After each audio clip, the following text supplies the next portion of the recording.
It's about time we headed over to the Curatorium of Secrets. We have something super important to discuss. You remember, right?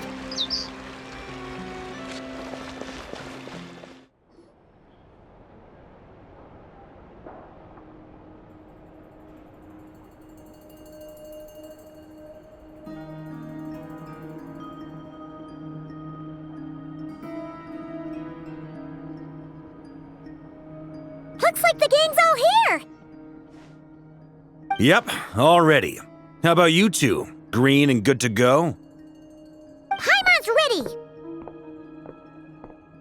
Great, let's get rolling then. Great. Well, first things first. Wait. Someone's here. We heard your footsteps. Although... You've been here for a while now. I take it you followed the Traveler, but I don't sense any ill intent in you. Come on.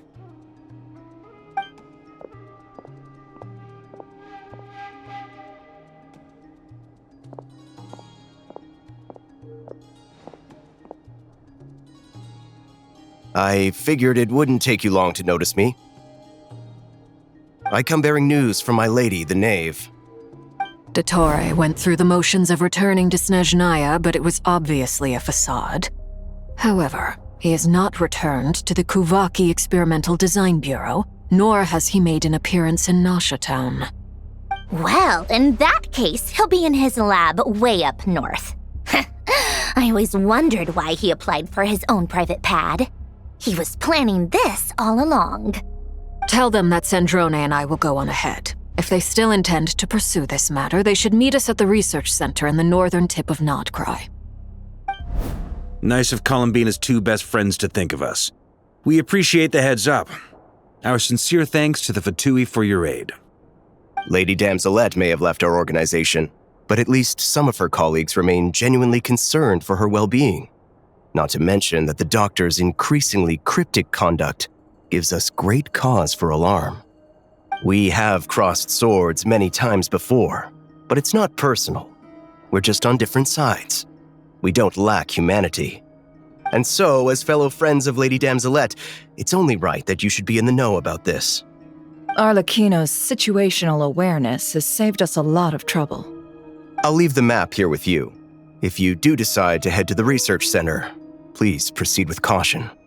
And remember, at least while you're in Nod-Krai, Lady Arlecchino's subordinates are your comrades if you want them to be. This is very accommodating of you. We can't thank you enough. Just doing my duty. I shall take my leave now. If you need us, you'll find us at the Experimental Design Bureau.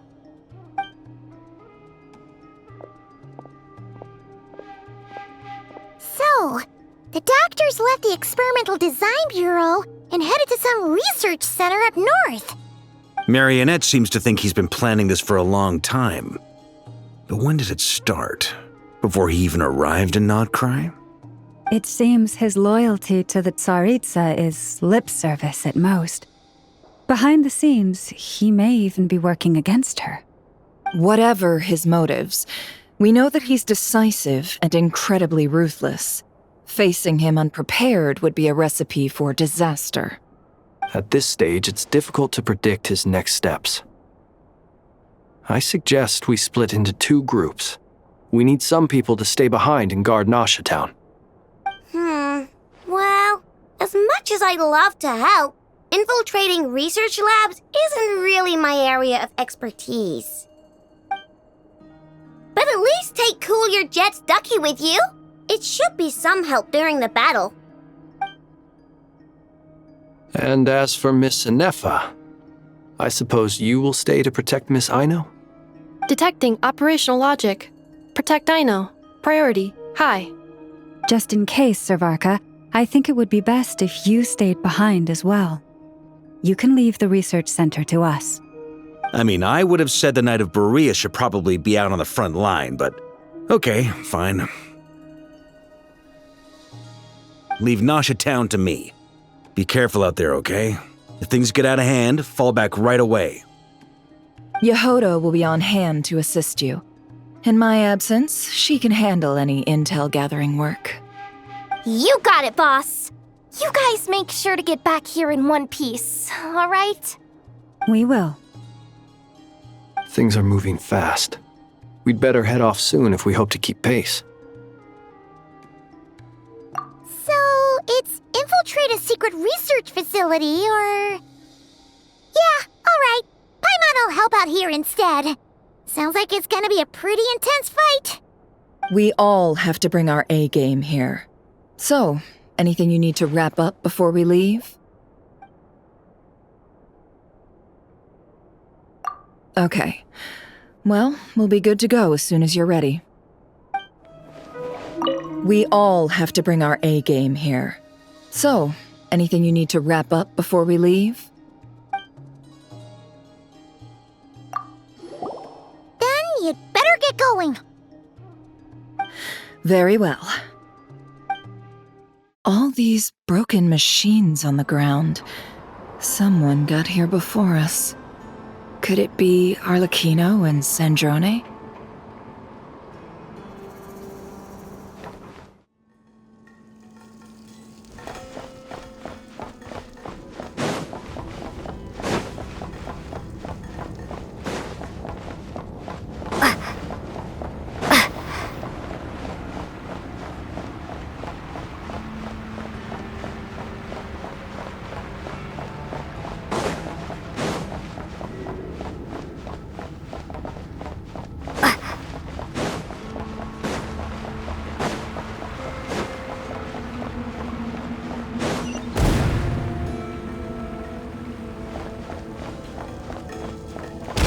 That's quite a welcome party.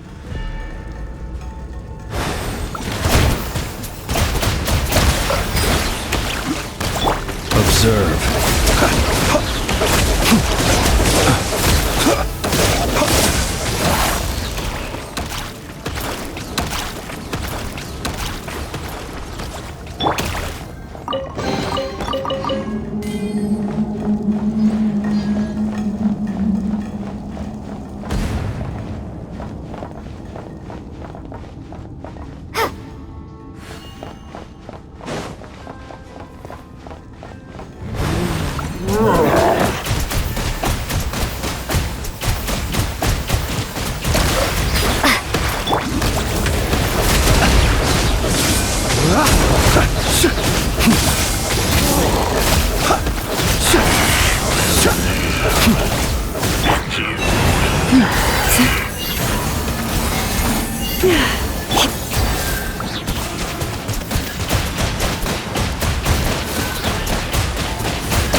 Get back!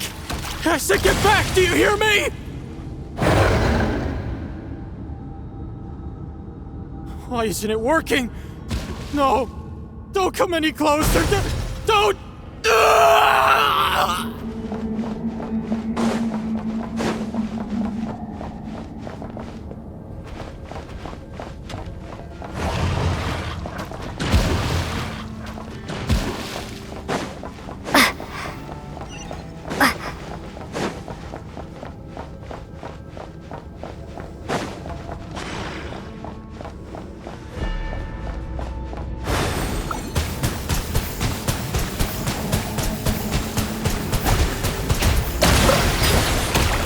Close your eyes. No more lies! Absurd! You poor soul. May your spirits find peace. Grab that key on the ground. We'll probably need it at some point.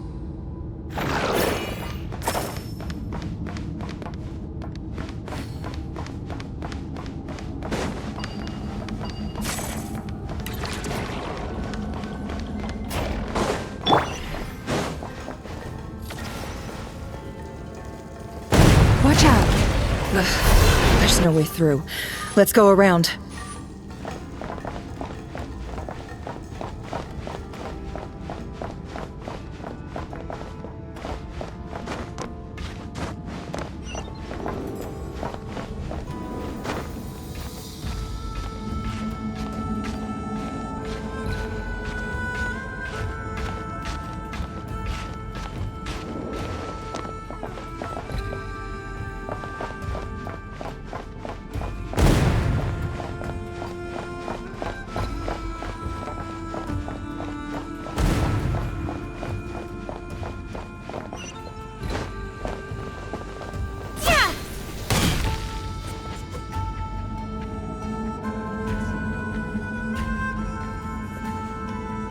What the?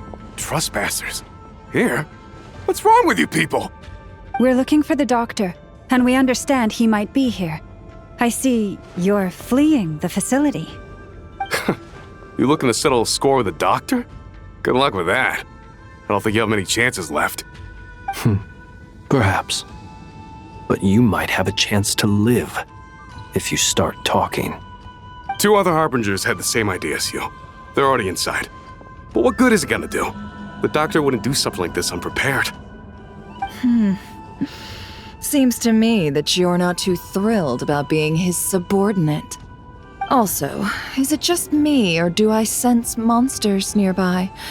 If you'd prefer their company to ours, that can easily be arranged.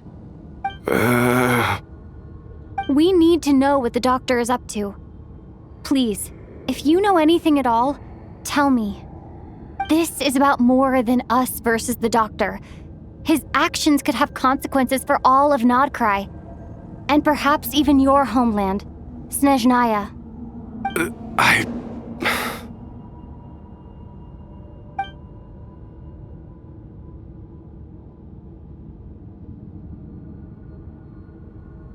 He's building something. Ambitious doesn't even begin to describe it. Feels like this could be the big one. God knows how long he's been planning it. A while back, he told us he'd be returning to Snezhnaya. We weren't expecting him back so soon. This time he brought some gemstones with him, or something. 2 of them. The moon marrow spheres. He stole them from their rightful owner, Columbina. Oh, Lady Damselet? Last I heard, she left the Fatui. Before she went, she told us she'd finished what Her Majesty asked of her, and wished to focus on some personal matters. I remember thinking that leaving us might not be the best choice. I mean, I always looked up to the captain the most, and... Back when this all started, the higher-ups dispatched 3 units to Nod-Krai to execute their plan. They were led by the Doctor, Marionette, and the Damselet, respectively. I was a part of the Damselet's unit to begin with. She never really interacted with us much. In fact, she seemed sort of detached from everything. Not because she was distracted, just felt like she was indifferent to the world around her. Like she had no stake in anything that happened. She always seemed like she was staring off into the distance. Almost as if she didn't see anything worth living for in the present, so she had to look further afield. That's right. She always used to stare up at the sky. The Doctor used to stand nearby and watch her. Apparently they got along well at first, but somewhere along the way, she grew wary of him. Started avoiding him as much as possible. After she left, everyone in our unit merged with the Doctor's. He's similarly indifferent to the world, except when it comes to the moons. He seems to have big plans for them. Right now, obtaining the 3 moons is his #1 priority. He even said if he can only get his hands on 2 of them, he'll create a 3rd one himself. How would he create an artificial moon marrow? Maybe the knowledge he gained from the Hyperborean phantoms has something to do with it. Thank you for cooperating. We appreciate the level of detail. I get the sense that you'd serve under Columbina again if you had the chance. Would that be fair? No, she's no longer a Harbinger. As a member of the Fatui, my loyalty will always belong to the Tsaritsa. I'm only telling you all this because I don't completely trust the Doctor. His actions do not align with the goals that first brought us to Nod-Krai. I understand. We'll do everything within our power to stop him. The Knaves unit is based at the Kuvaki Experimental Design Bureau. Maybe you can seek refuge with them. Well, now we know what's going on here. Artificial moon marrow. He's likely well on the way to completing it. Dottore's technological capabilities are far more advanced than I thought. I fear this could get ugly. Everyone, prepare yourselves.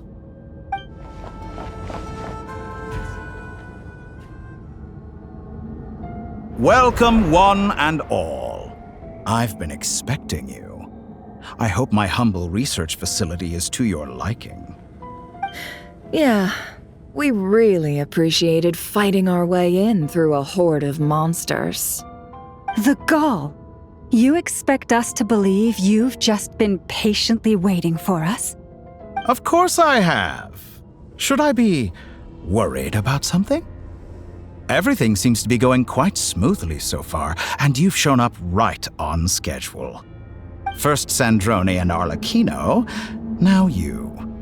Ah, quite a surfeit of guests I've had today.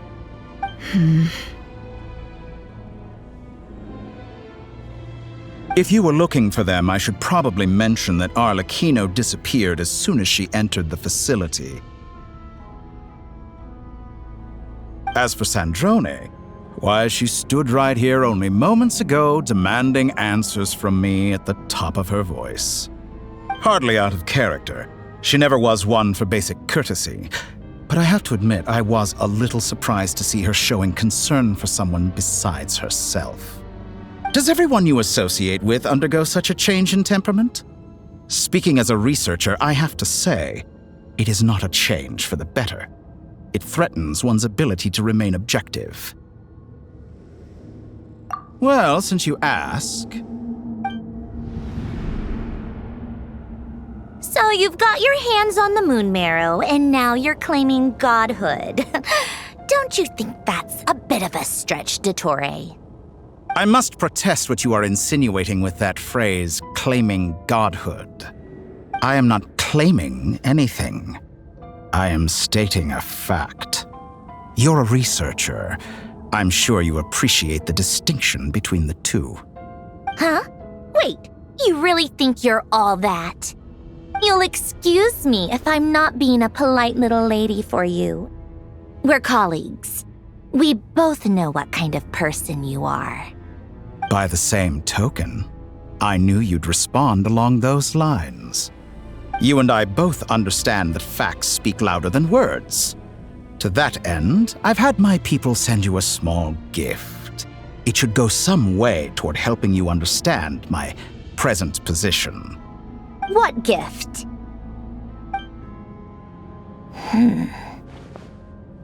Where have all your troops gone? Who knows?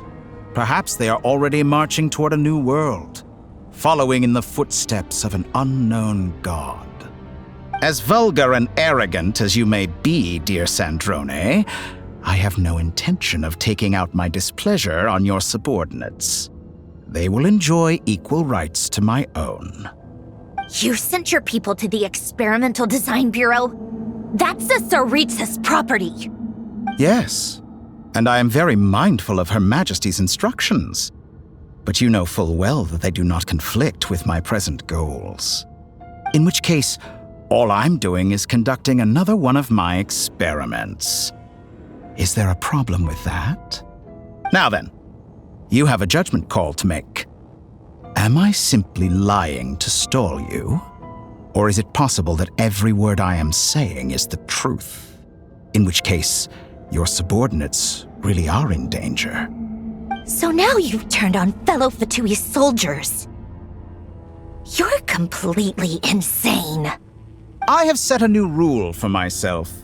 Each person gets one chance. Naturally, that includes you, Sandrone.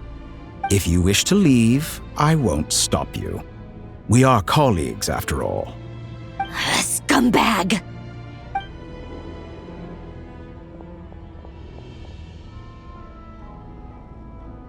Still, I hadn't counted on Sandrone sparing any thought for the people of this world. Shame. I always found her self-centeredness to be one of her few better qualities. How can she ever hope to achieve greatness when she's so obsessed with protecting her little design bureau? It's more than a little disingenuous to speak of achieving greatness while taking hostages. Or does honor no longer mean anything to you? Honor? I have the marrow of 2 moons in my possession and will soon complete the construction of a 3rd. I will be the god of a new world. And you speak to me of honor? How charmingly naive. Those are sacred relics. You do not deserve them. In my view, many in this world do not deserve to be alive. And yet I mercifully permit them to go on living, do I not? You'll come to regret your actions. Will I now? Let's see if you can make me.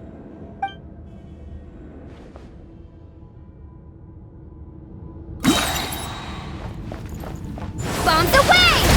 Observe. Beware the creatures of the night.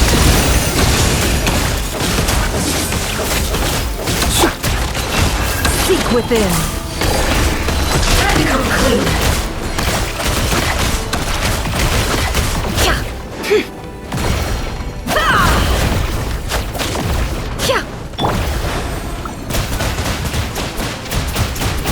An exact practice.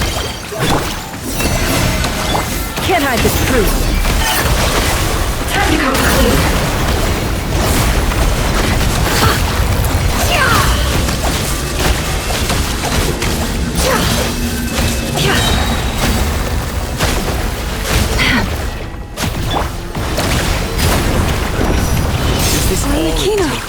Thanks for the assistance. Arlecchino. They see you as an ally. What a farce. You're clearly here to destroy my research now. I say research is more valuable. I'm wrong. Laid bare, this is where you fall. Transfixed! By the frost moon of old. Is that the best you can do?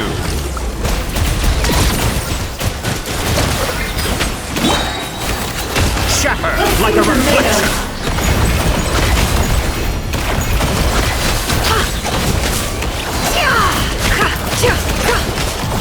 Your actions betray your fear of me.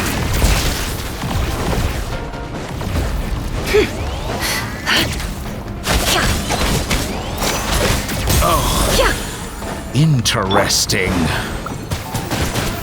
Water jet! Wipe out! Be silent. Is that the long best sleep you can beckons. do?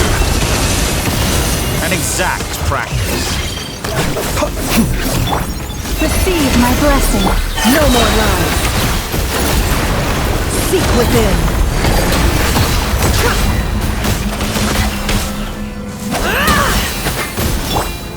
Overruled. Witness my lies. Transfixed. Observe. Nod-Krai is too powerful with the artificial moon marrow in his arsenal. Fighting him is futile. Quickly.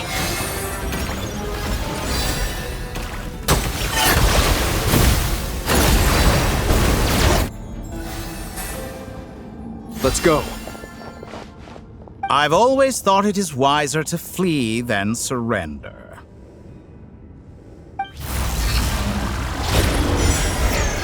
Watch out! What the? Forget about me! You should... Where's the traveler?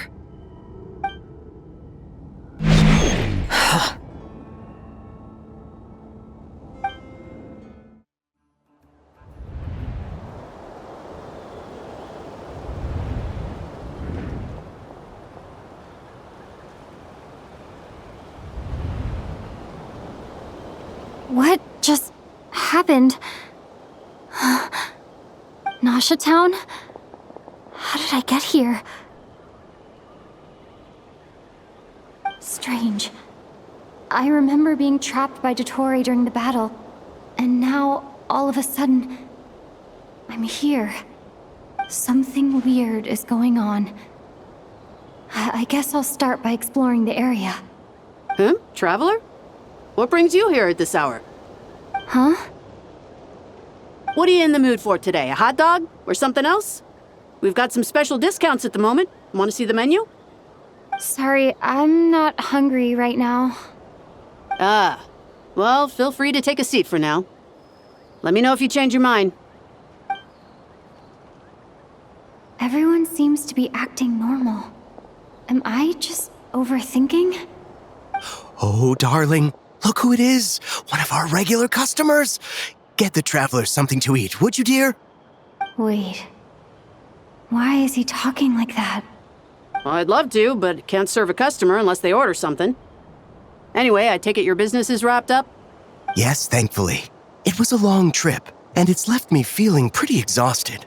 But the upshot is, I won't have to leave again for a good while. We can have some quality time to ourselves. Wait. These two are a couple? I see some kids around too. I didn't know they had a family. Hey there! I haven't seen you in ages! What's keeping you so busy? I've been looking forward to playing with you again. You forgot already? You're silly. Daddy brought you over to our house recently. We had some snacks together. What is she talking about? We've had a lot of customers over the last few days, so we've been real busy. And like my mom always says, some people are more than just customers. They're friends. Oh, another customer's arrived. I better go see what they want. This is all wrong. I never once heard the owner of this restaurant talk about their family. It certainly isn't a family-run business. And that child, I don't recognize her at all. Could this be a false memory? Very good. I knew you had it in you. Aren't you going to try the house special? When did he show up? No, none of this is real. You don't seem to like it here. That's fine. We can change venues.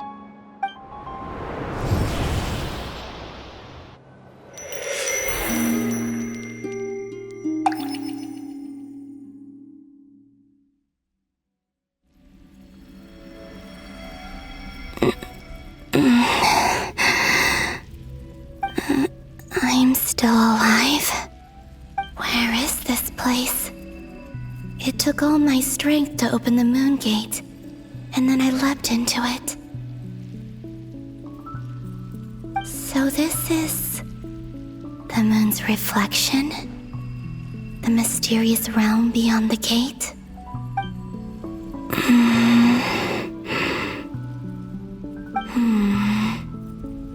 I can't sense anything. I guess I could try opening the gate once more.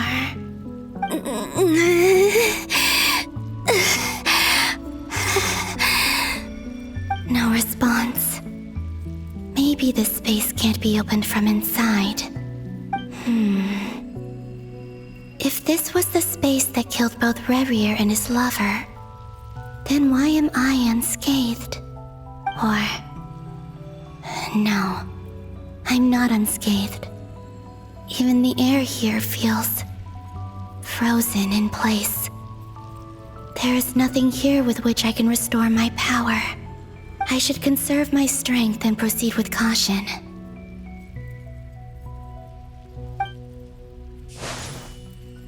I don't believe Dotori's scheming will stop just because I escaped. If there is any chance that I can get back to the others, any chance at all, I must return.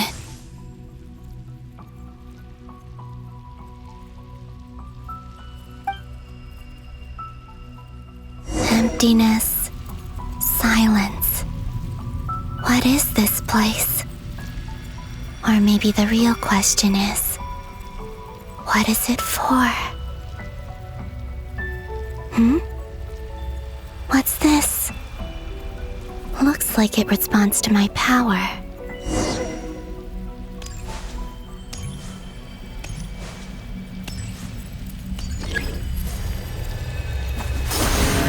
Golden.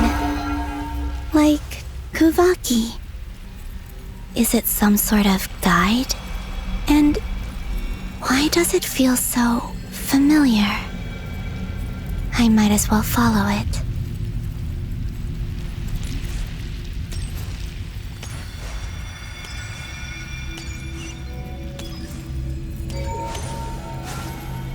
Where does this lead?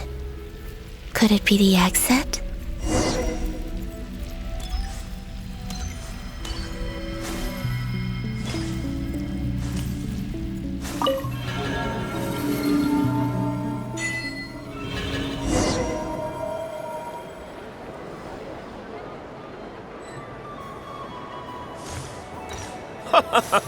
Welcome home, Moon Goddess.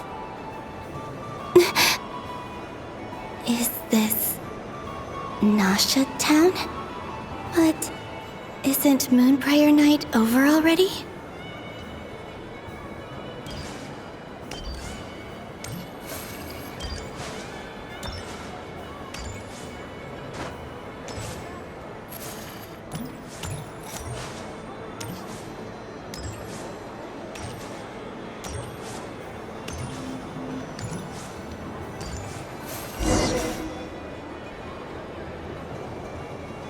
Goodbye for now, Columbina. I hope you have a wonderful night. I will. Llama, everyone else, and me? Are these my memories?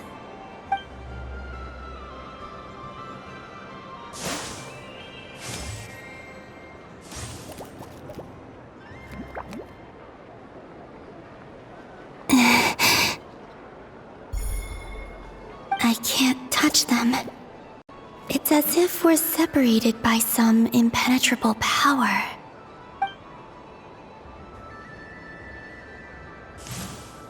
Over here! Over here!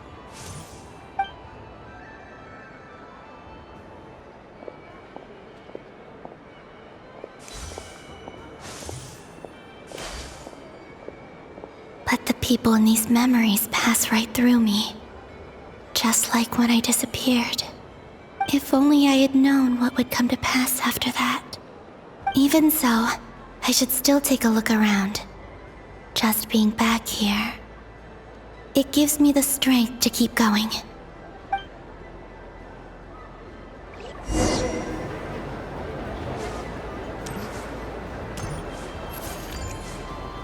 Welcome home, Moon Goddess. Oh, you're the genuine article. Alice was right. This Moon Prayer Night was worth watching after all. Oh, yes. That was the fortune-telling stall run by Barbaloth from the Hexen Circle.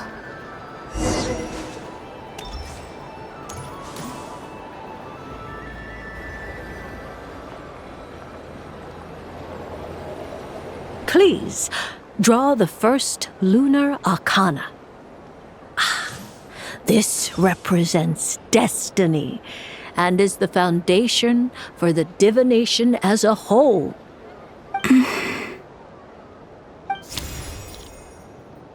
My destiny. I believe the card I drew was the moon. Now that I think about it, Barbaloth's divination was absolutely right. It's almost time to draw the last card. The one that represents the future.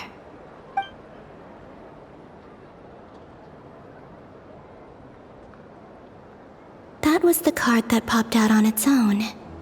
From here, I think.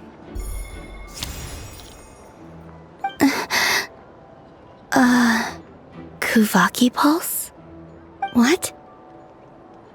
Fascinating.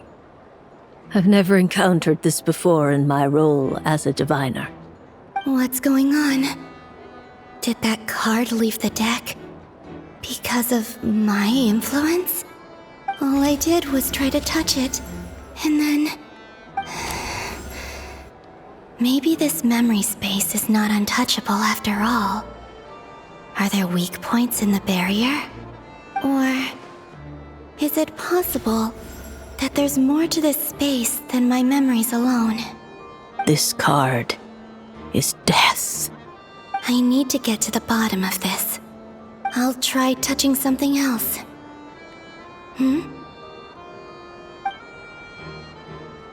Is this... the wind? No, it's gravity. It's pulling me outwards. No, Traveler!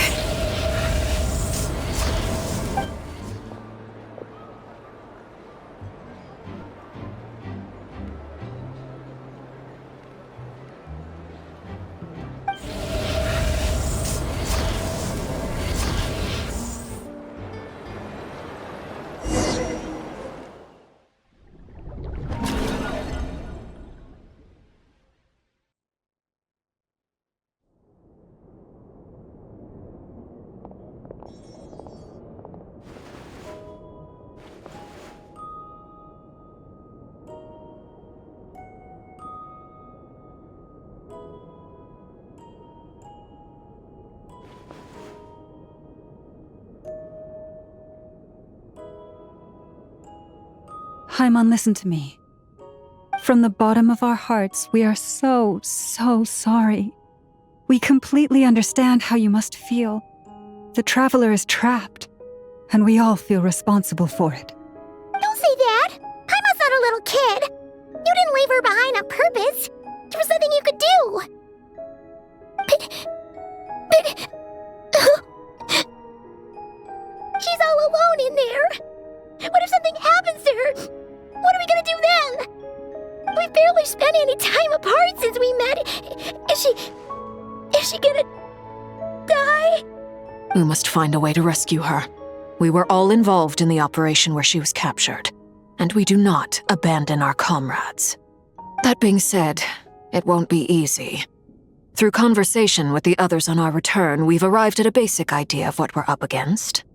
Dottore's lab has clearly been in operation for a lot longer than we realized. We found many monster samples stored there. In all likelihood, they were materials he used to research his latest technology. We also know that through his contact with the phantoms of Hyperborea, he gained knowledge about the moons and certain Hyperborean technologies. Using this knowledge, he then fashioned an artificial moon marrow to serve as a replacement for the frost moon beyond the sky. Unlike Columbina, Dottore is not being rejected by Teyvat. And even with 2 of the 3 moon marrows, his power far exceeds all of ours combined. Once his 3rd moon marrow is complete, Dottore will have completely seized the authority of the 3 moons. Teyvat's most primordial powers will then be in his grasp. Does that mean... I'm afraid so. No one could have predicted this level of insanity, not even from Dottore. And unfortunately, his insanity is coupled with an intellect and ambition that not even his peers in the Fatui can match. This is dire. Sounds like the world is done for. The 3 moons' authority can influence the very fabric of time and space. I dare not imagine what a monster like him would do with that kind of power. The trouble's already begun, I'm afraid. On our way back, we discovered that part of Nod-Krai is being enveloped by an unknown energy. We cannot ascertain what is happening inside. I'm convinced this is Dottore's doing. Not that there's any way to prove it. The issue is, we have no idea what his intentions are. The only thing more frustrating than facing down evil is knowing that it will surely come, but not knowing when. The doctor is guilty of numerous crimes in Mondstadt as well. One of our knights, well, former knights, his father was murdered by Dottore. His ideology and methodology are a danger to everything in his path, from individuals to entire nations. He does not feel guilt, even when he acts against his own people. He doesn't see them as his own people, that's why. People like him see everyone else as beneath them. Right. He views other people only in terms of how they can benefit him. That's the basis of all his social connections. Granted, he's hardly the only harbinger to pursue their own interests. We all do. And Her Majesty is gracious enough to permit it. Still, her mercy has its limits. Dottore's actions have gone beyond even what the Fatui could have imagined. Usurping divine authority to become a god. For a servant of the Tsaritsa, that goes beyond being disloyal. It's treason of the highest order. We can't expect him to heed the Tsaritsa's will once he gains the 3 moons' authority. Even we harbingers consider him the most self-interested among us. Poor traveler. Of all the people to get caught by... We have to go save her! Right now! Please! We gotta find a way!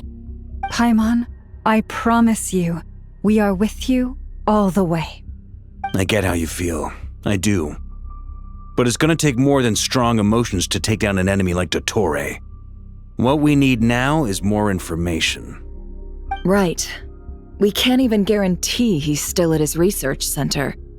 Before we can think about mounting a rescue operation, we need to confirm the traveler's location. I'll find a way. Paimon knows, but she's so scared. If anything happens to the traveler, she might be the strongest person Paimon knows, but she's still human. She feels pain and bleeds just like anyone else. Then think things through before you stick your neck out. Unless you want to lose your head. Sandrone. Miss Sandrone, you're okay? Put the stuff over there, and be gentle with it. Am I okay? As you can see, I've had to move my whole livelihood out of the Experimental Design Bureau. It's been swallowed up by Dottores' energy field. If I'd left it any longer, I probably would have gotten stuck there. Ugh, Dottore always goes a little loco when he finds a shiny new toy. Not that he'd ever admit that. But this time, he's gone full psycho.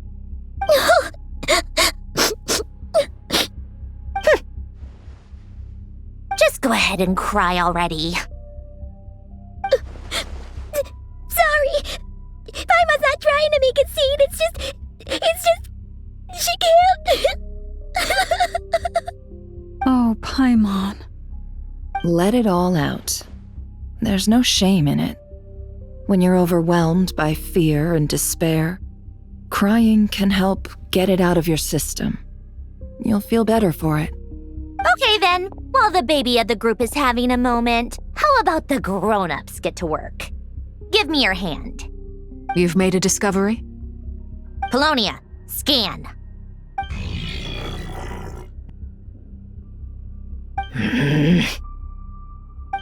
You, hand, now. Oh, I thought you'd never ask, my lady.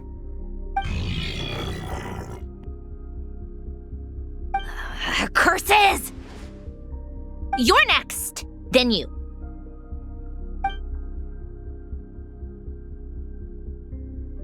Dottore, you son of a... He's done something to us! Everyone who entered his research center has been implanted with some sort of curse. I don't feel anything unusual at the moment. Does that mean it hasn't activated yet? Is there a way to figure out its purpose and what might trigger it? My best guess is Dottore created it using the moon goddess's powers. 1 second, analyzing. Ugh! That friggin' maniac! So, what twisted game is he playing this time?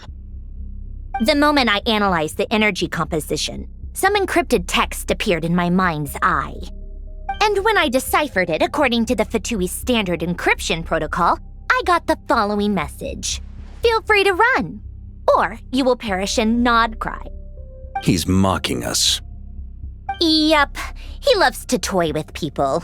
Only in this case, there might be more to it. But I didn't detect any murderous intent or malice either in the message or the curse's energy.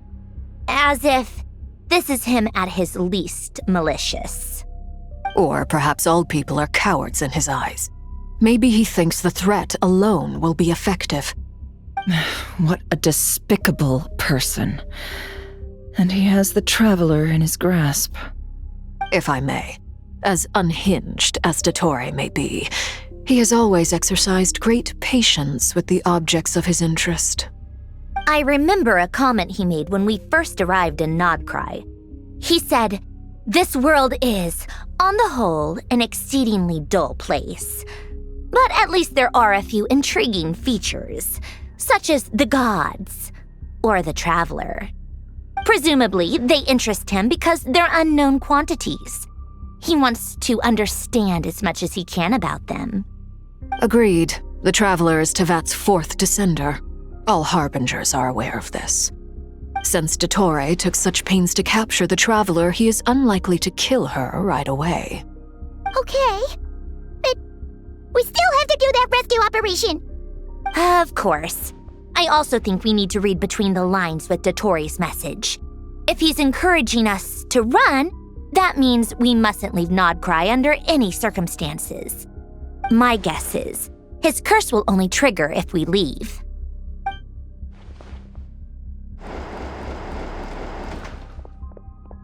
We've discovered multiple energy fields.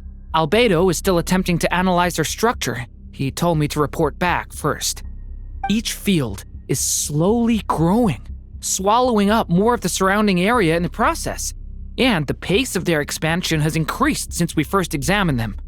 He's probably trying to swallow Nod-Krai whole. His nefarious ambition knows no bounds.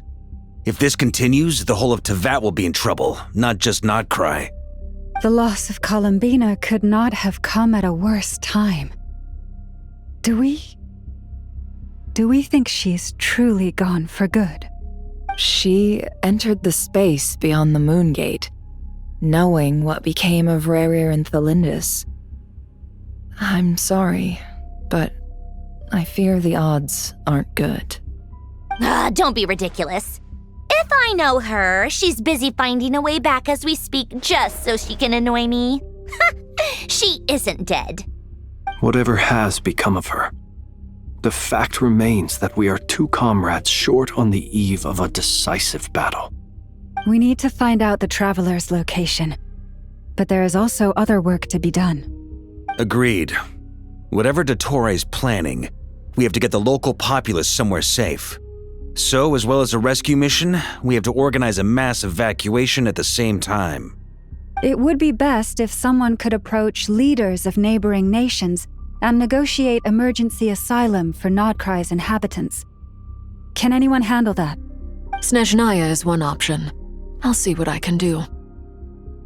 This would be so much easier if the Traveler was here. No! Stop thinking like that, Paimon. Paimon will join you. She's pretty well connected thanks to the Traveler. Maybe it'll come in handy.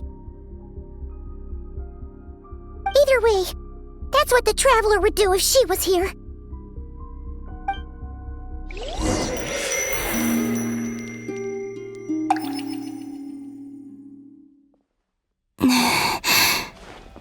Back here again. That gravitational force that pulled me back.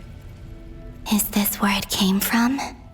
When I saw that memory of Moon Prayer Night, I think I influenced reality. Was it just a coincidence? Or, if only I could have sent the others some kind of warning on Moon Prayer Night, maybe we could have stopped Dottore. I feel so heavy. Does entering that space consume a lot of energy? Well, even so, I have to keep moving forward. Back to emptiness and silence again. I should try and find my way back inside that memory.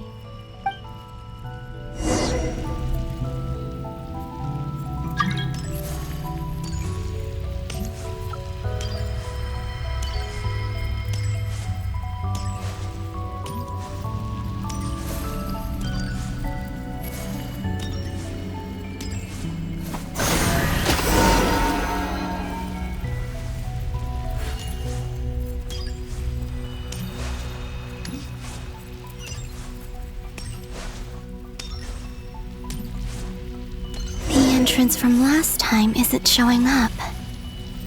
What am I missing?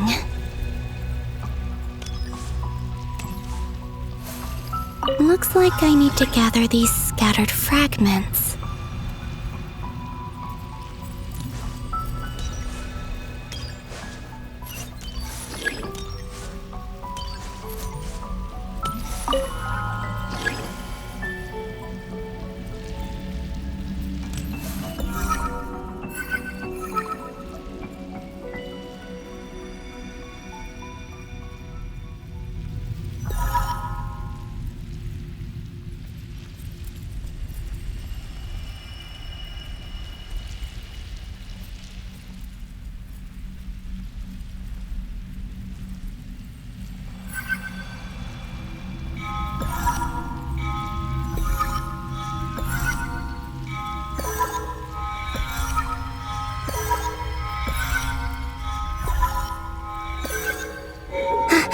worked.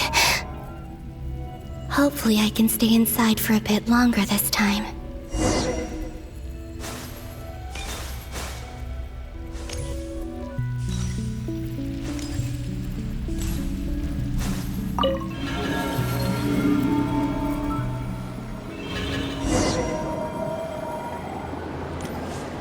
Ad Astra Abyssosque. Welcome to the Adventurers Guild. What? This doesn't look like Moonprayer Night. Extra, extra! Latest issue of the Nasha Express! I don't think I've ever been here. Maybe this space isn't comprised of my memories after all. There aren't any festive decorations around. Is this Nasha Town after Moonprayer Night ended? Did Dottoro's plan not affect the town? Or is no one aware of what happened because he used the Three Moons' authority? Let me see if I can influence anyone else. So, what do we do next? Wait, that voice. Paimon? The most important thing right now is to find that mage.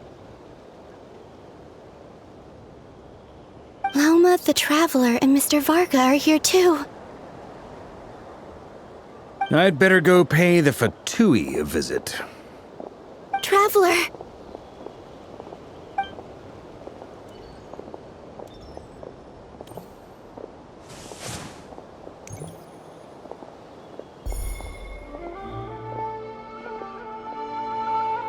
Huh?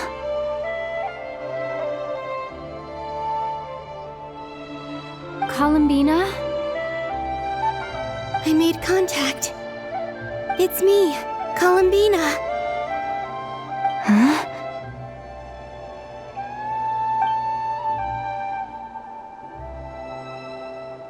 Traveler? Let's go! This is no time to be spacing out! Huh? Huh? Wait a moment. This has happened before. Huh? This is what happened when I disappeared.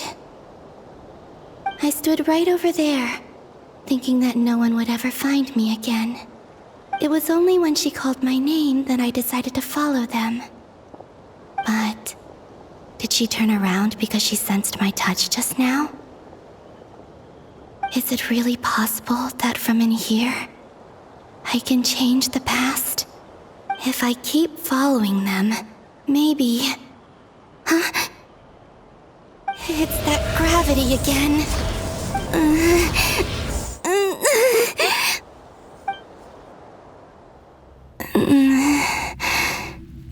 Every time I influence reality within that space, this force intervenes and pulls me back. It's as if it's trying to stop me from leaving.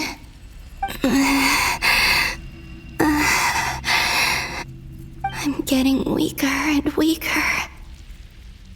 I'll just have to try another approach next time. Come on, Columbina. Keep going. You have to tell everyone what happened.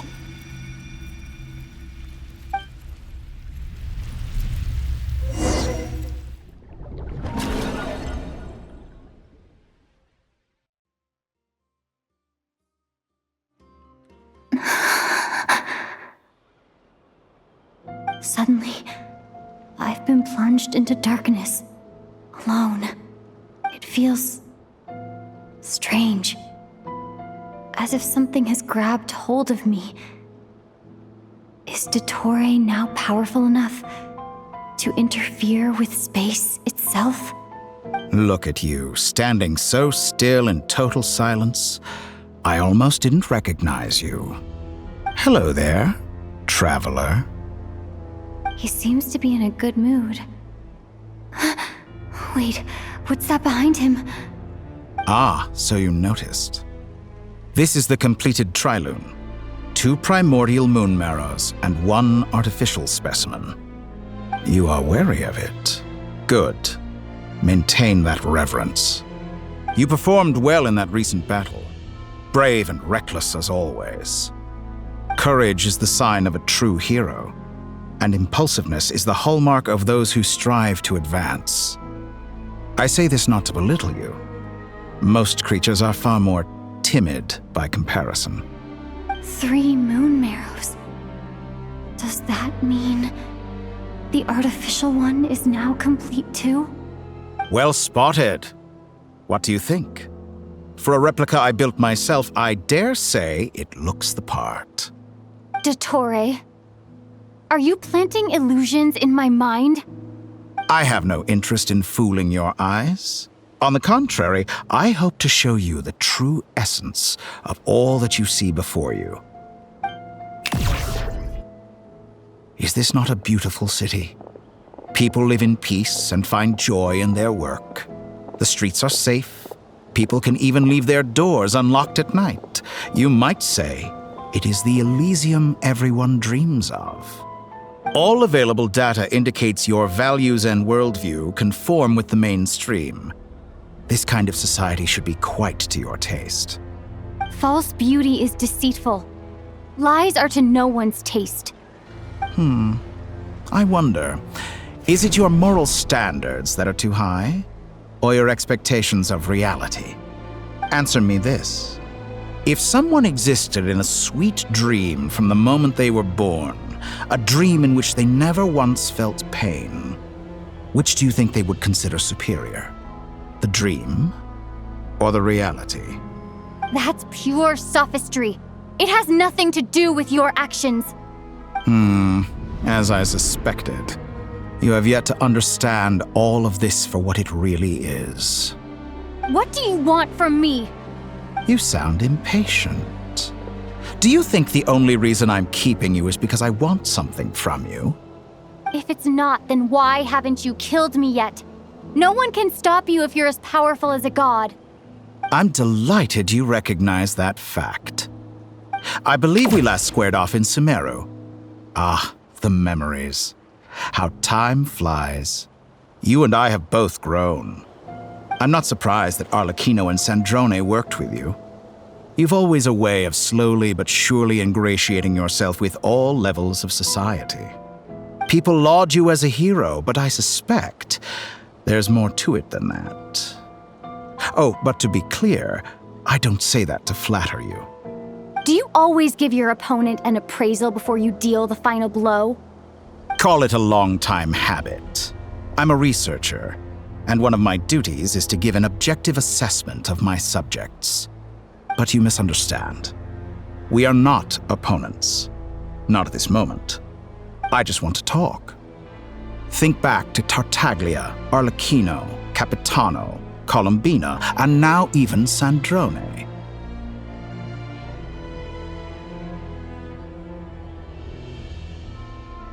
You've worked with each of them in the past. I believe you can work with me as well. What makes you so sure? Well, why not? Should the good associate only with the good and the bad befriend only the bad? I like to think we could have a more mature relationship than that. Surely you don't think all your relationships are grounded in friendship or shared ideals.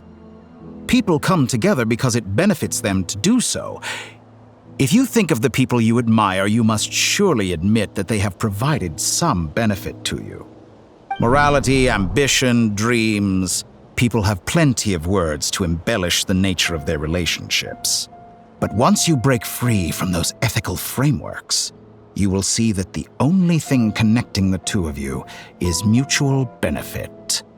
And that is what I'd like to talk to you about. We're finally getting into it. He's probably been planning to kidnap me for a long time now. But for what exactly? He has the authority of all 3 moons. I won't be able to gain the upper hand in a fight. Best if I pretend that I'm willing to negotiate for now. You say you're a god, but you also speak of mutual benefit. What could a god want that the 3 moons cannot provide? Excellent question. But before I answer, I would ask you the same thing. Gaining Colombina's allegiance was a rare and extraordinary feat. But the Moon Marrows are now in my hands, and I have the edge over her. For this artificial moon is not being rejected by Teyvat. Her identity and lineage may have been a thing of glory in the old world, but they were also shackles that prevented her from ever integrating into Teyvat. I, on the other hand, you may view me as a thief, but I have overcome that limitation. So what is it that the Three Moons cannot grant you? What stops you from negotiating with me to get what you want? I don't make deals with lying psychopaths. That's quite an accusation. Are you expecting me to get angry with you? Well, this is one aspect in which my personal growth has served me well. In the past, my less mature self might have been disappointed, perhaps even angry, over a small setback like this. Like when you and Lesser Lord Kusanali joined forces to oppose me, for example. But things are different now. Just as the rich do not quibble with the poor, I no longer find myself perturbed by these trivial affairs. Human relationships end with conflicts of emotions and interests. But relations between humans and gods are different. And ours is even more unique. I have ascended to the highest heights and laid claim to unprecedented horizons. And you were no ordinary person to begin with.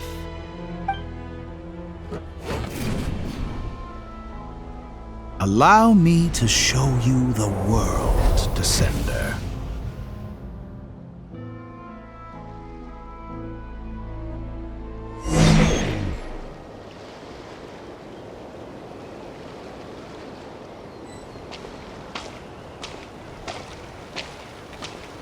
To stand, walk, jump, sit, and lie down. These are the most common of behaviors.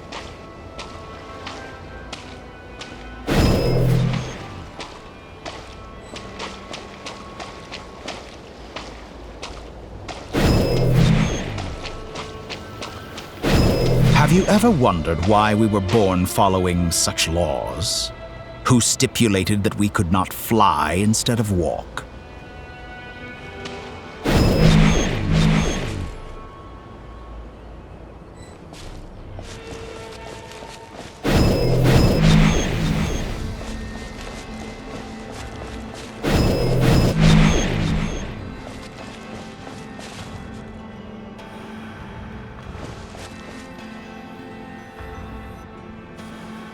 Someone of your talent and experience must surely know of the four great rulers who serve the heavenly principles. They govern life, death, time, and space.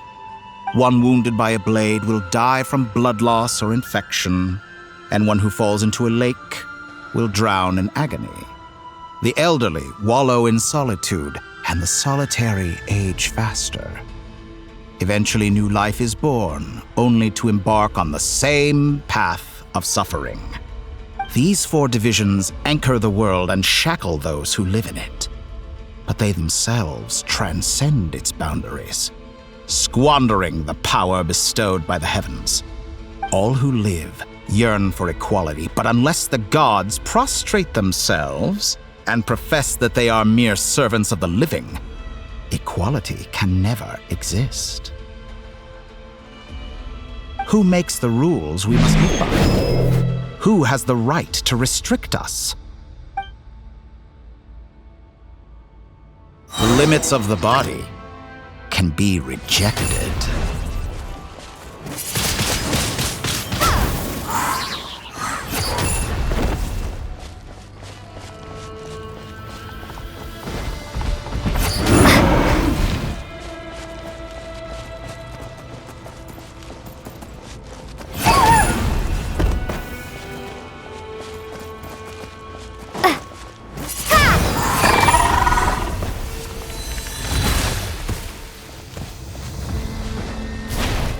How does it feel to be among those with absolute power?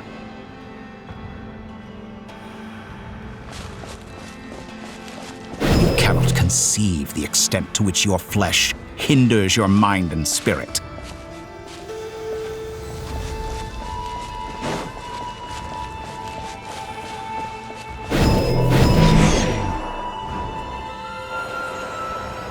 Only by discarding our useless, primitive eyes can we perceive a new world. How narrow-minded we all were in the past.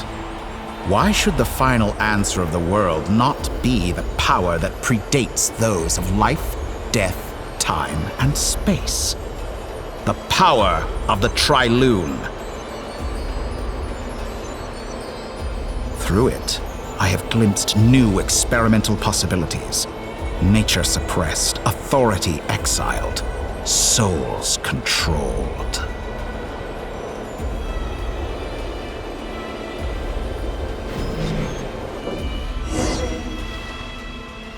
You know, I heard recently that a group of critics reviewed countless stories and drew an interesting conclusion. They found that it is more often than not the villains who strive tirelessly to push the boundaries of progress. In fact, long before this, someone voiced a similar idea in an academia editorial. I felt a great affinity with this perspective. I have never been afraid to step up and play the role of the villain. Fanatics are trampled down for their transgressions, and those who transcend are rebuked for their audacity. And so, the majority of creatures are too timid to follow my lead.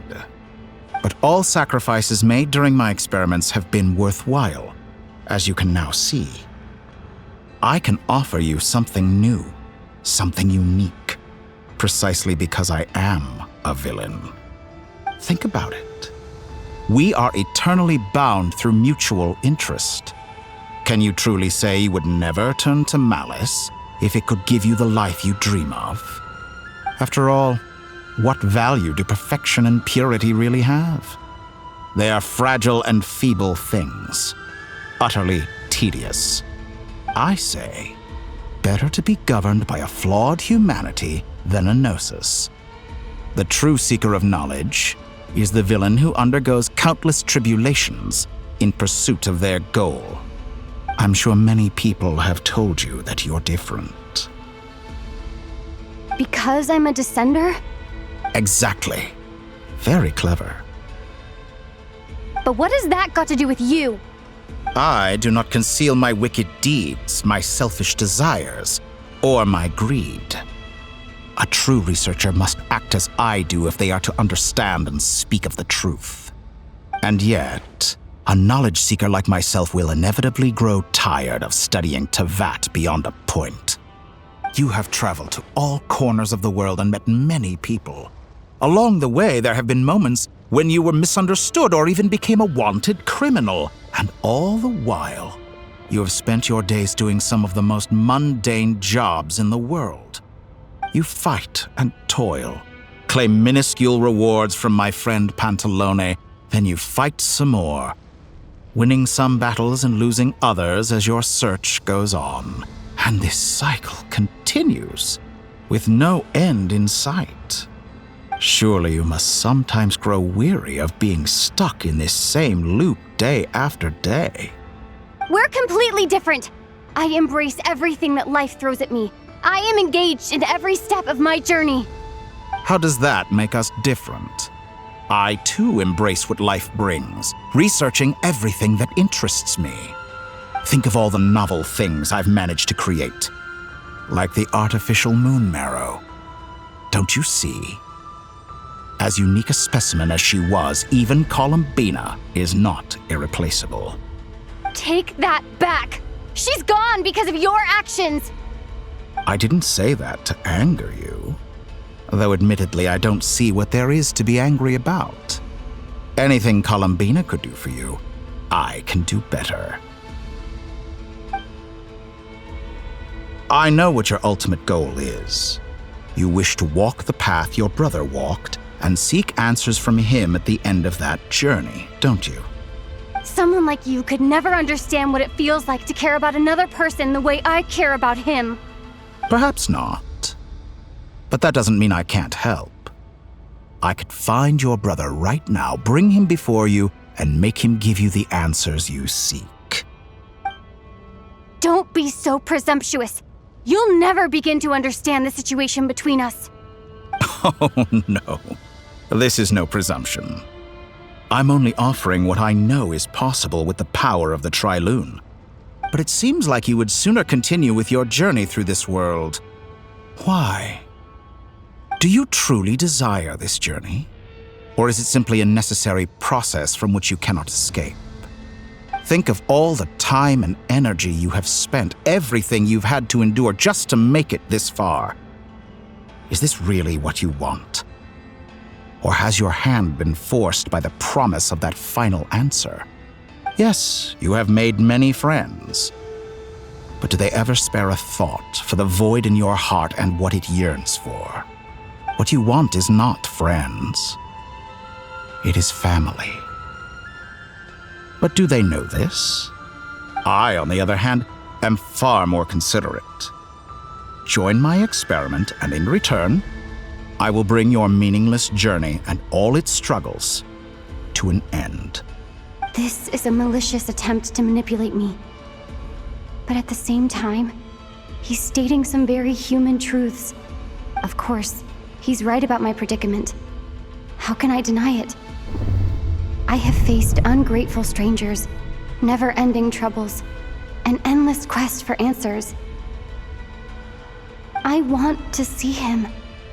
After everything I've been through, words can't describe how much I miss him, how much I want to be reunited with him. Wherever you are right now, do you miss me too?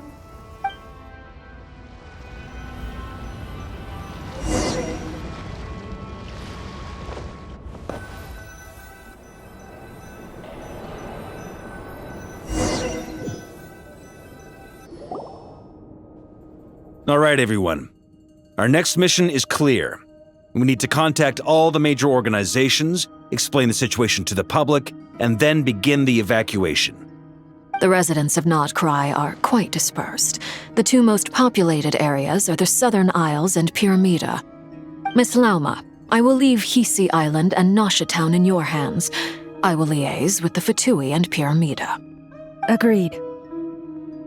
We will reach out to Natlan and Snezhnaya. Anyone found north of the Experimental Design Bureau should follow the Fatui to Snezhnaya. As for those dwelling south of that line, I will ask the Voynich Guild to help persuade them to leave. Then I, Mr. Varka, and the Frostmoon Scions will escort them to Natlan. The Voynich Guild has dealings with the Curatorium of Secrets. I will send them a letter vouching for your credibility. Yehoda, you should help Lauma. This is too big of a task for one person. My wish has come true. You're willingly lending me your most capable employee for the day. Well, good for you if all this only takes a day. Of course, if it takes any longer, I'll be charging a fee. Boss, wait! Don't I get a say in this? Oh, I'm sorry. Something to add, Yehoda? Well, no one's more important to me than you, boss. And remember how Lauma healed your eyes after that big battle? I think that's worth at least 2 or 3 days' work for the Frostmoon Scions. Are you completely incapable of acting in your own self-interest? Or do you simply devalue your own labor? Are you sure you don't want to come with us? Who will see to our other work if we're all busy evacuating residents? Sandrone insists that Columbina is still alive, and we have a traveler to rescue. There's much to be done. But boss, I'm just worried that... Well, Nefer, I'll link up with you once my tasks are complete. What makes you think I'd need you to do that? I'll need it. And considering the way you approach certain matters, I think you'll be better off with me present. That's quite enough. Just focus on your work first. I bet we're in for an uphill battle here. But we can help out too. Inefa and I are gonna help Nasha Town's residents carry their stuff. Loading schedule. Store essential local research data and technology samples, then escort the people to Natlan. Understood. I will execute this to the best of my abilities. Great stuff. Thank you, ladies. I've contacted the Lightkeepers. A colleague of mine will join us shortly.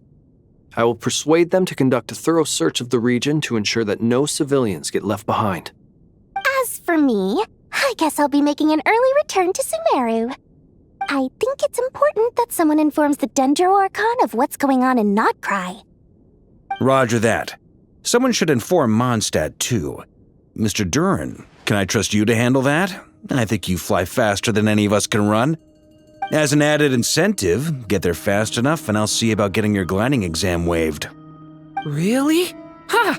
Mission accepted, sir. I intend to stay behind and help Miss Sandrone with her research. She has some alchemy-related questions that she'd like me to explore. She recognizes your expertise, then. I wish you a fruitful collaboration. Thank you. In truth, I was surprised to hear her express an interest in subject matter outside of machines. I believe she has been investigating some Fontanian technology recently. She made a point of bringing the relevant materials with her when she left the Experimental Design Bureau. She's sorting through everything in her room as we speak. I should mention that we have one other friend who isn't present. He hasn't made his position in all of this clear. But if we know anything about him, he's likely investigating on his own. Paimon's been very quiet today. But I know how close she and the Traveler are with the Natlanese. She should come with us to the border. Okay. Paimon will do her best. Make sure to heed Sandrone's warning. Many of us have been cursed by Dottore. As such, under no circumstances should anyone cross national borders. Remain within Nod-Krai. That aside, personally I have faith in Columbina. Things look grim, sure, but who knows how it'll play out. Same goes for rescuing the Traveler. Both of them are important allies and friends. We'll be counting on you to gather intel on them, Miss Nefer. Ah, wonderful. You're all here.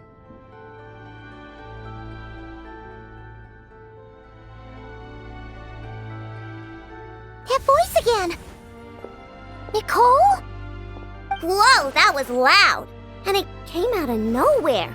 So mysterious. Sorry, this is the only way I can speak to you all right now. Please accept my apology. Anyway, time is short. I'll cut to the chase.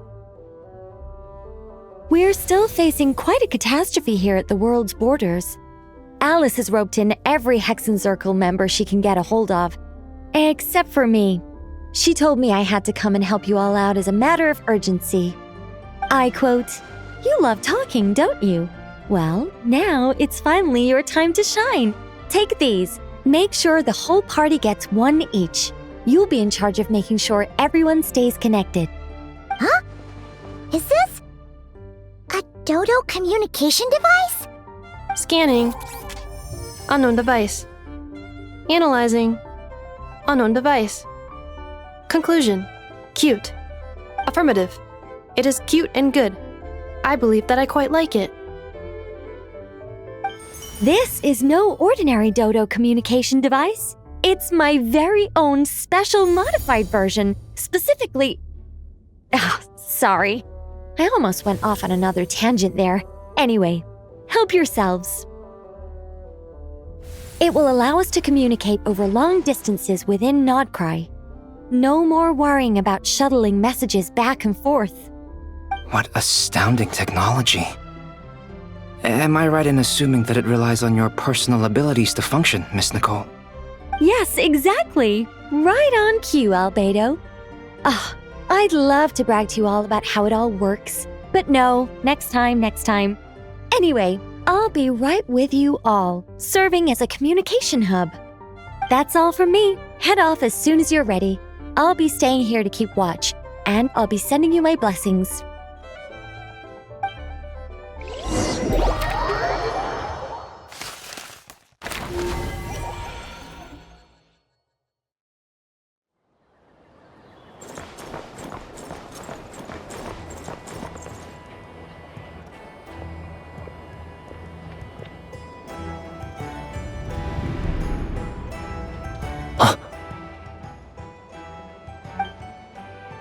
Sir Flint. Perfect timing. I just arrived myself. You are most considerate, Master Ilua. But in fact, I know you have been sitting here for quite some time. If you saw me, why didn't you say something? I was curious to see how long you could sit still for. Also, shouldn't you have managed to sense me approaching? That would be a first. You always seem to appear out of thin air without making a peep. Also, how many times do I have to tell you not to address me as master? I don't qualify. I beg to differ. Why should a young man so well versed in social graces as yourself not be worthy of that title? Please, Lord Flint's... Sir Flint's. I'm begging you, don't flatter me into complacency like you do with everyone else. You understand me better than most. My newest acquaintances tell me I love complimenting others. What do you think? I think they don't understand why you do it. You just love puffing people up till they're a big, happy ball of hot air that floats away into the sky. In all sincerity, I can only hope that they bring good tidings when they come back down to Earth. Is the situation that bad? We just held a strategy meeting. Let me fill you in.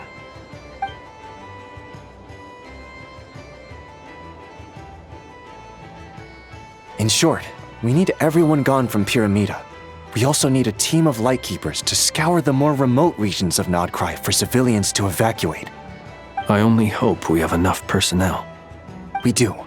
Old Man Nikita will definitely help, and we can recall anyone out on patrol to focus on this instead. Good.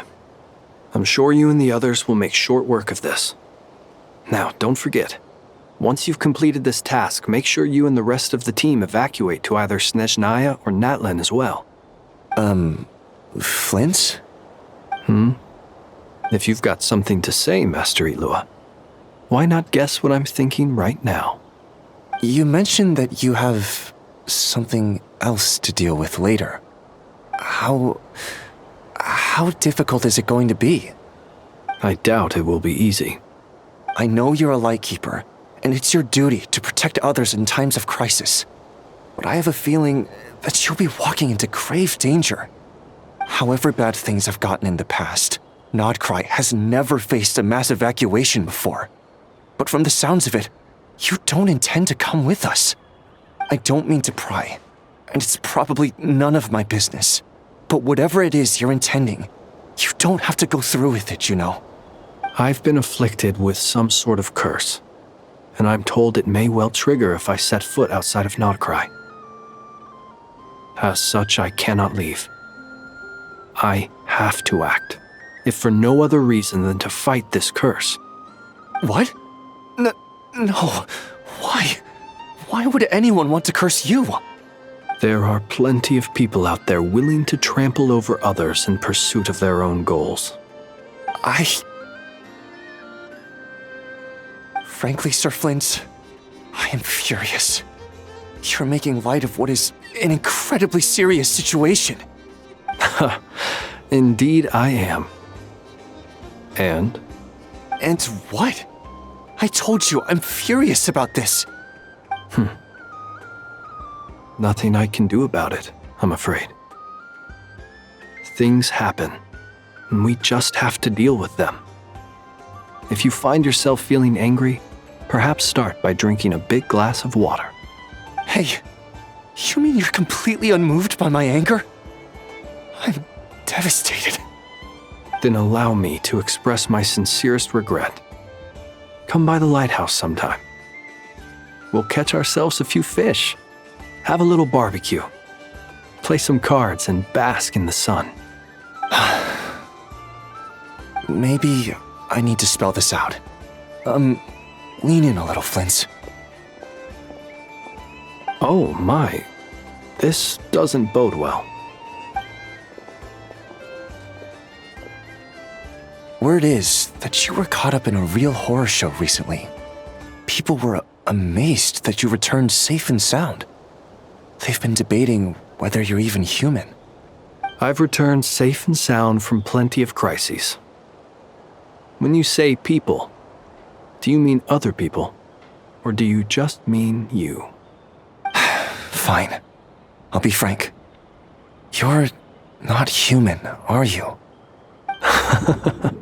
Heavens. Now that's a horrifying thought. You know what? Forget it. We'll revisit this once it's all over. A sound plan. Albeit a little ominous sounding. Just promise me you'll come back in one piece, alright? For you, Master Ilua. How could I refuse? Also, please pass my regards on to our colleagues. Tell them, thank you all for your assistance. Please put safety first as you proceed with the operation.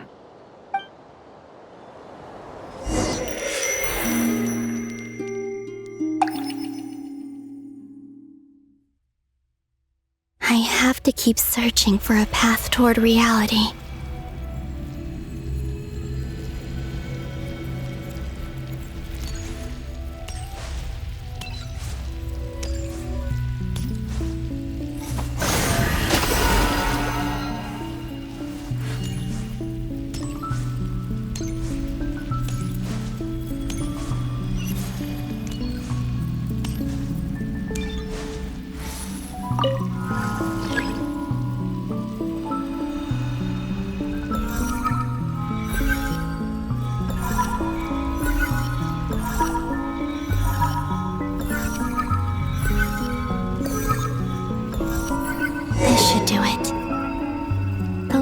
Times I tried to influence reality in this space, it consumed a lot of Kuvaki.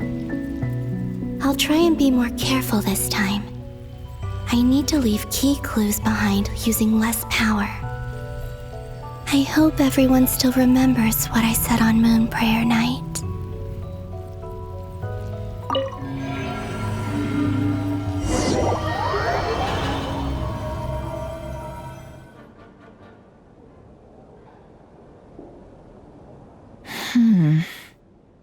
Nothing here either.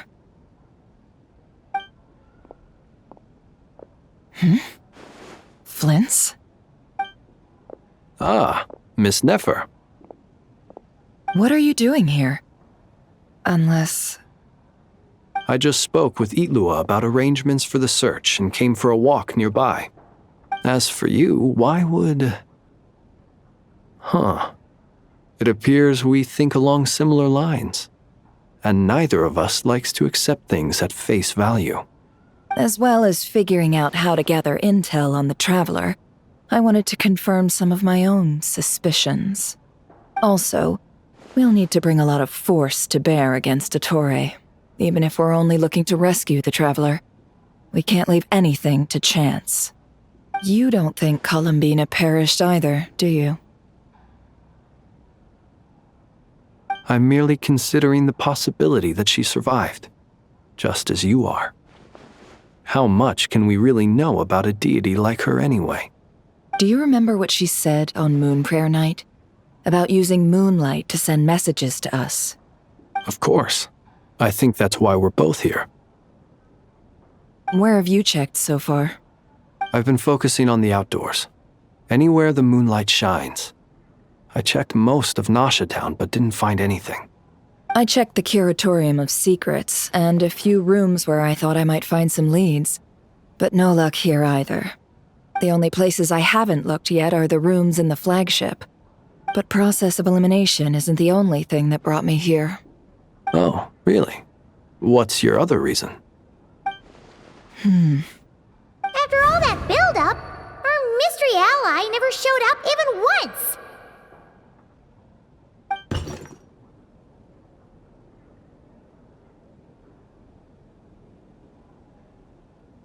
Huh? Am I imagining things?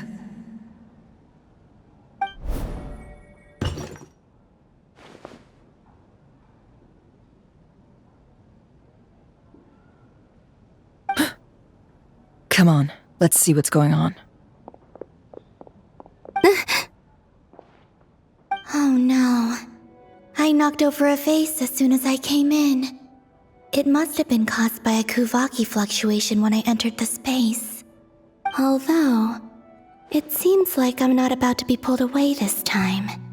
It looks like as long as I'm careful with my actions, it doesn't count as influencing reality. Anyway, is this the flagship?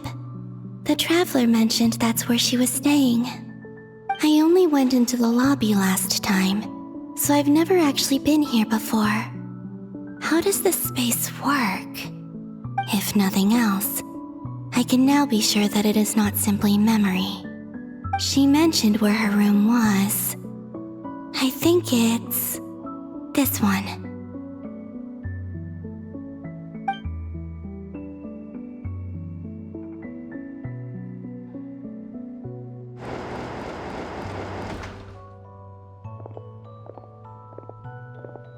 The door is closed, but if this is anything like when I disappeared, then maybe...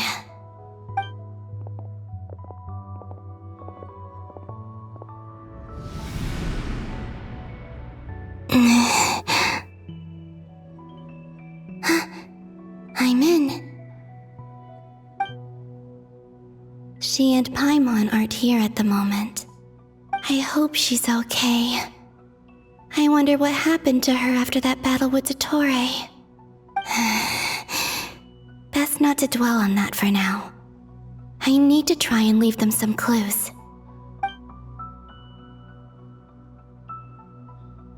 Please, Traveler. I really hope you find this.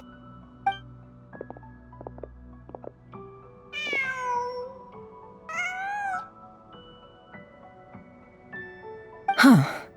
Just a cat. Nothing else here strikes me as noteworthy. Didn't you stay here for a couple of nights once? Before Rerir showed himself, yes. It's also where the Traveler and I first met. Did you notice anything unusual during your stay? I remember thinking how much noisier the flagship is at night compared to the graveyard. Other than that, no. The Traveler and Paimon were most congenial neighbors. This is where they've been staying, yes? Over here? That's right. I wouldn't usually condone breaking and entering, but we can make it up to them later. Focus now. I have to write a message on the wall using Kuvaki, just like I said on Moon Prayer Night. Simply open your windows on nights when the moon shines bright, and the moonlight will naturally flow towards the words I have written. Here goes. I'll need to carefully control my strength.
There's a noise outside the door. Is she back?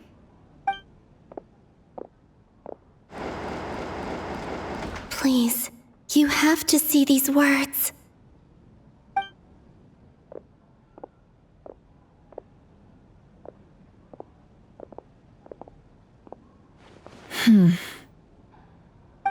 Well, do you sense anything? Unfortunately, no. And this place was our last chance. Not necessarily. We've only looked in Nasha Town so far. Miss Columbina said she would leave messages at her friends' dwellings. It's still worth checking where Miss Lauma lives and where I live. Let's try and make some time to look into those then. Wait. What are you waiting for? Oh, Paimon might have overeaten slightly. What's that look for? This is a victory feast. It's normal to eat a little more than usual. The Traveler and Paimon. It's really you. But why are they talking about a victory feast? Huh. You worried Paimon sick while you were out there fighting Rerir. So this is your chance to make it up to her, alright? Wait. So this is the night after the battle against Rerir. How did I end up here? That's quite a long time ago now. Wait. Time. That's it. Every time I've entered reality within this space, it's been at an earlier point in time. Every one of those points has been before I fell into the moon's reflection. And everything I've done to affect reality really did happen in the past. Does this mean that within the moon's reflection, time flows backwards? Starting from the moment I fell in? Not long till Moon Prayer Night now. It's gonna be even livelier than tonight. Although, it's gonna be sad saying goodbye to the damselette. She seems like a really nice person. Paimon. No, I can't. Even if I make contact, they probably won't understand what's going on. And in any case, I'll likely get pulled away again if I do. Instead, I have to find a way to get them to notice what I've written using the moonlight. Wait, even I hadn't thought of doing that before Moon Prayer Night. They'd never conceive of that possibility. Is there truly no other way? Don't lose heart. We'll find a way somehow. Huh? Oh, you say that, but the Frost Moon is beyond the fall sky. If we wanted to go visit her, how would we make it through to the other side? We might not have all the answers now, but I'm sure we'll find a way one day. Huh. Guess someone's gotta be the optimist. The present. The future. That's right. There are still things I can do. What's your plan? Flins, when you were staying next door, did you ever open the window? No. The rooms here are dark and damp, and there's such a buildup of dust on the windows that the moonlight can't even get in. I didn't think it was worth the trouble. The moonlight? I think I see where you're going. One moment. I'll see if the owner is available. Don't bother. Time is of the essence.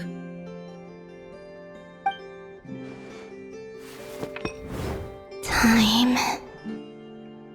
Even if no one sees what I've written at this moment, maybe someone will remember what I said after Moon Prayer Night. I need to write down as much information as I can. And maybe one day...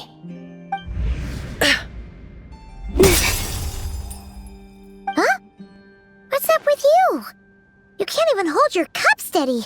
Are you getting tired? A little. Well, you should probably hit the hay then. You've had a really tough couple of days for you.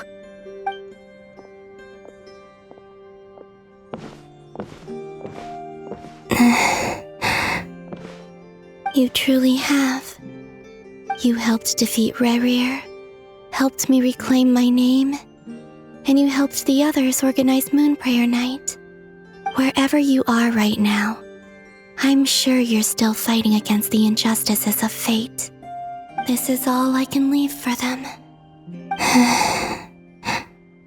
How I wish I could stay here. But it's time for me to go. I hope to see you again in the next time, and if the opportunity presents itself. I will surely return to your side. Huh. Columbina, She's alive. Not only that, but she's left us an entire wall's worth of clues. She even wrote down what would happen on Moon Prayer night. It's just a shame we found it too late.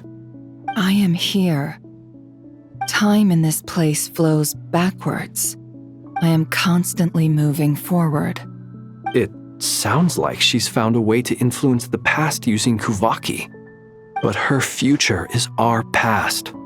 So, these words have been here ever since we defeated the Ray Hero Solnari. We just never discovered them. Which came first, the chicken or the egg? Do you ever mull over questions like that? Only when I'm in a good mood and at leisure.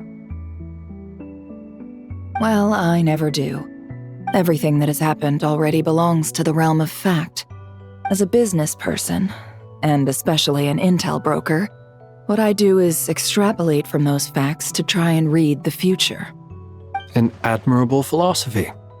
It's a means of survival. Let's go. We have a wall's worth of clues to share with the others.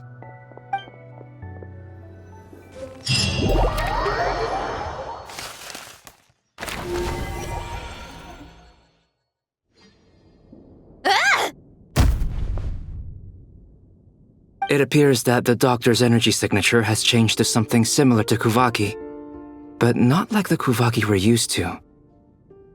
Nod-Krai's Kuvaki devices will only have a limited effect on it. I can see why you've chosen to place your hopes in alchemy instead. Also, I must say these books are rather profound. My subordinates just shipped them in from Fontaine.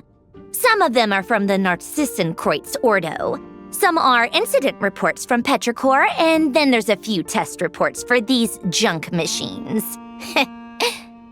Additionally, after some further scanning, I've discovered something extremely annoying. What's that? Tevat's skies contain multiple moons. A long time ago, when I did my first scan, I detected 3, just as the legends say. But when I checked again just now, I detected 4 moons. So there's one extra? Yeah. Originally, I thought that if I could still find 3 moons, that would at least mean Columbina's still alive. But then it occurred to me that apart from the frost moon, Tevat's moons are just husks. And husks surely shouldn't show up in the scan, since they're not alive. It's weird, isn't it? If we can't even distinguish between a dead and a living moon, how are we supposed to know whether a moon goddess is still alive? Or does this mean that the moon marrows are equivalent to the moons themselves? It's certainly possible. In which case, the 4th moon you detected may be Dottore artificial creation. So he wasn't bluffing. He really built his own moon marrow. Ugh! I'm so mad right now! It's easy to get overwhelmed when you have too much on your plate. Maybe you need to relax. Perhaps try going for a walk, or simply take a few deep breaths. Nothing can calm me down at a time like this. I need more time, and I need progress.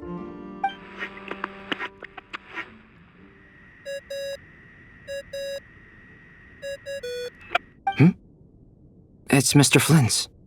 I really hate that ringing tone. Ugh. First the 4 orthants of the Narcissenkreuz, then moon marrows. Now what? Oh, sorry if we're disturbing you. Might I ask what's troubling you? What do you want? We're busy. Are you still at the Curatorium of Secrets? Yeah. Look, everyone else is still out, so there's no hurry.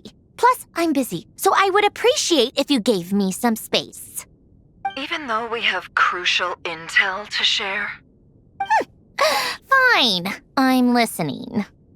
Do you intend to share it via the Dodo communication device?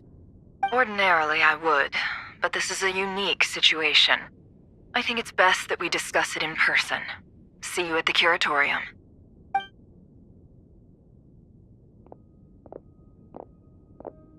right then. So, what's the situation? The rest of the team is still out working on their missions and evacuations, but we've decided to fill you in on the most crucial information first. Sandrone, you were right. Columbina is most likely still alive.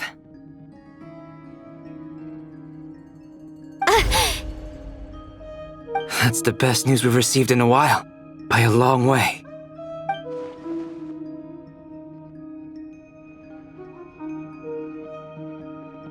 Random locations. Appearing in reverse order? Are you serious? So not dying isn't enough for the moon goddess, huh? She has to show off too. Anyway, does this mean we can deduce her condition from the moon marrows? Miss Sandrone, there's nothing wrong with simply admitting that you're happy to hear the good news. I'm not. And she's the least of our problems. We're facing a huge crisis. If she can't control the flow of time in there, she's just gonna keep moving backwards. Different points in time won't intersect, and she'll never find a way out. Let's say life begins with a drop of water. When did time begin? The moment this planet came into being? No, that's not right. Her final destination would be the moment at which the space she is in was created. But it doesn't seem like we can influence that space from the outside world. So how can we help her? Also, if she's alive, Rerir and Thalindus might be too. But as far as we know, neither of them have come back out. That space may not have an exit at all. I'm afraid I must concur with Miss Nefer in this. Can't exactly argue with that. Let's leave it there for now. I've taken notes on everything you said. Will it help with your research? I doubt it's gonna help with breaking Dottoro's energy fields. But who knows when it might come in handy. Better to have it all written down than try to remember everything when I need it. All right, I need to get back to my research.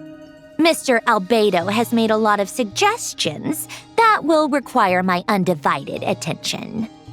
Sure, I'll stay here. I have things to work on.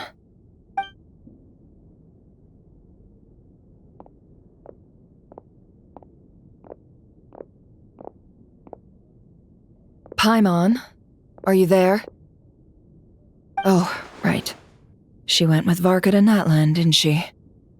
Good thing we've moved her and the Traveler's luggage in here.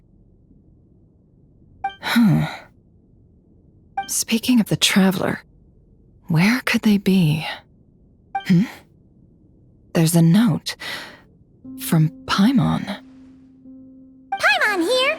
Not in at the moment, but if anyone needs to borrow her stuff or the Travelers, go ahead and help yourself. Paimon won't be mad.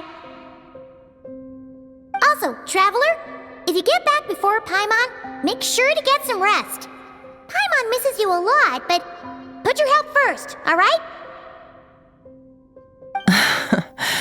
How sweet. Well, since you offered, Paimon, don't mind if I do. This is the Traveler and Paimon's luggage.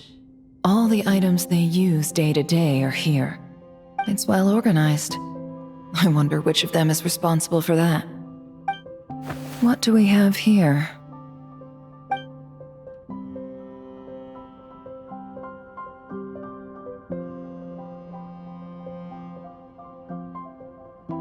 The camera captured a special moment that can only occur between people who are close to one another.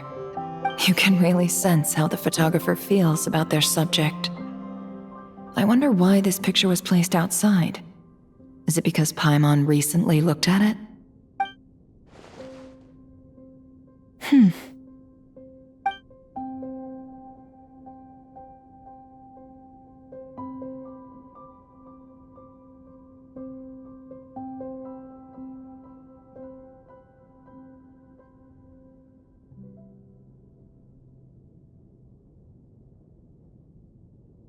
This must belong to the Traveler. Perfect. I'll use this. Hang in there. We'll find you.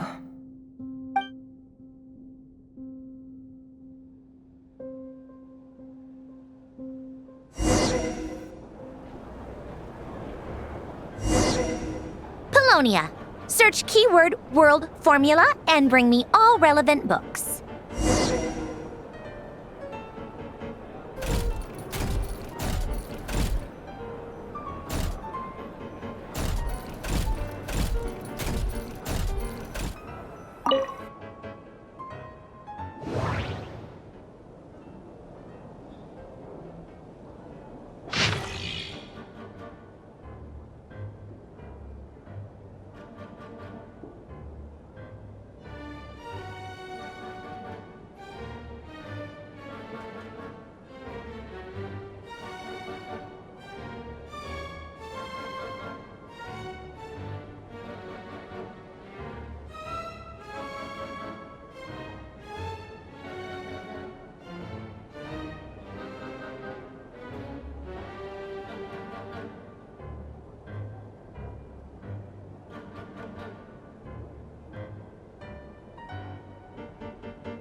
Let's see. This one is on Tonki's sermon dictation concerning the apocalypse. I believe that the correct term for this is Fortuna. This was an ancient Romorian technology, a wisdom unparalleled. I never imagined that Romorian ideas would be so similar to the diagram I have named, the world formula. This is strong evidence that human civilization should gradually shed possibilities as it continues to explore and evolve. The end of humankind may well be upon us right now. The sparks of civilization shall run out unless we consider introducing variables from outside the system. Variables. Surely that can only mean one thing. Descenders? Dottore likely captured the traveler because of her descender status. But the Three Moons' authority comes from the world itself. Why would Dottore need anything beyond that? Where does this variable factor in? The world formula calculates the fate of an entire world. Introducing a variable would therefore give us...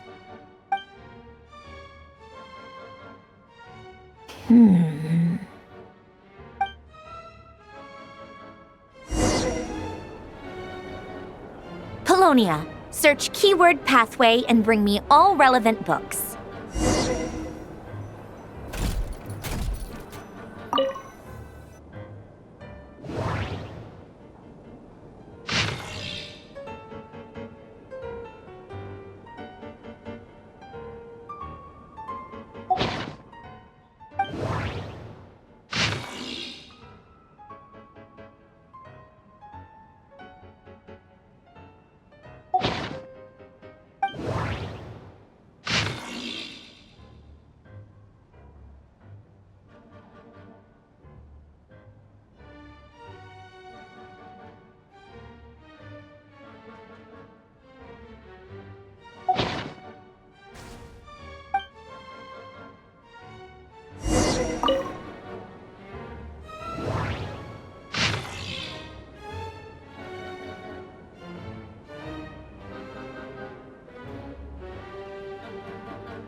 Otonki Sermon Dictation.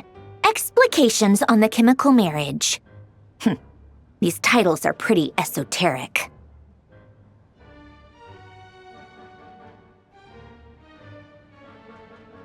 Observe and compute the pathway displayed in the guidance diagram. Deconstructing and reversing its effects could generate potential ideas. So, it's one of Renee's draft lectures. Deconstructing the pathway. I suppose that could lead to a breakthrough.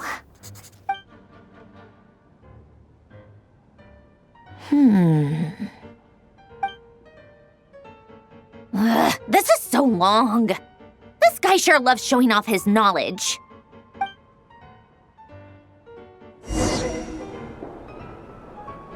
Polonia. Search keyword tree model and bring me all relevant books.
Most of the experimental devices proposed by the Lilia Crucis Ordo are built based on the simple and basic logical structure of a tree model. Lilia Crucis. Guess they were trying to cover up the name of the Nod-Krai Ordo? When Duke St. Germanus departed, he said, "It seems that there's no going back." Alas, he is only a genius when it comes to machines. In all other things, he is but ordinary. Excuse me? I'm sorry. That's just ridiculous. What kind of book is this? Great Detective Herlock, the Alchemist and the Clockwork Saint? Isn't this a novel? Come on. Still, the author swears that they knew Renee well. Whatever. I guess it's not beyond the realms of possibility that Renee would say nonsense like that on occasion. Memory, wishes, souls, and persona. Frankly, this sounds more like occultism, but if Albedo vouches for it, I suppose there must be some alchemical basis to these techniques. The way Alain Guillotin saw it, the world was comprised of machines. The universe needed machines, and thus his technologies were created. That's why I was born. René, his full name was René de Petrichor, if I recall correctly. Sounds like he and the town must be intricately connected. That place was also the source of most of our information regarding Remurian civilization. Seems like some of his projects were based on their technology. The cutting of souls and storing them in vessels. These seemingly unrelated techniques underpinned René's research. Assuming that the 4 orthants correspond to alchemical categories. The chemical marriage model? Alain would have scoffed at that. He never would have let those theories or parameters anywhere near his mathematical formulas.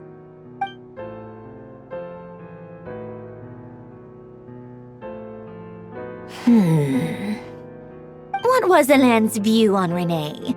I know he mentioned the name, albeit very rarely. Oh, now I remember. Alain's old notes are here too. They mentioned René once. René seemed most out of sorts when he spoke to me. A lack of sweet foods has dulled his mind, I should think. Either way, his words are not to be believed. Yep, that sounds like Alain. My subordinates actually did a half-decent job digging out all these materials. Makes a change. Good for them. Some of Alain's old files are completely consistent with these records. He must have gotten them from the Tower of Gestalt. I never knew he got his hands on René's records that early. He may have kept them, but he never even attempted to use them. Didn't believe a word they said. Come to think of it, René's world formula was filled with calculations of constants. That shows he believed that the fate of the world to be predetermined. As for Alain, it's been too long. I forget what he said. What would he have said? A guy like him, fervent believer in machines, but not headstrong enough. The world can be changed. It is worth persevering. Yes, that's how he used to think at least.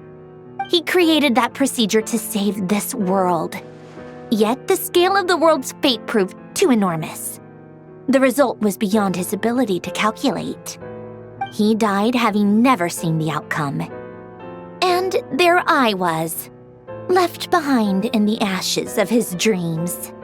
Did you really never take a close look at René's research? Or did you read it but deem his philosophy incompatible with your model? The very thought of trying to incorporate his ideas probably made you feel sick to the stomach. Well, don't worry, because there's a whole new category of lunatic in town. Next to Dottore, every other madman looks sane. You once asked me what I wished for. Should have asked him instead. He's the one pining for things you'd sooner die than witness.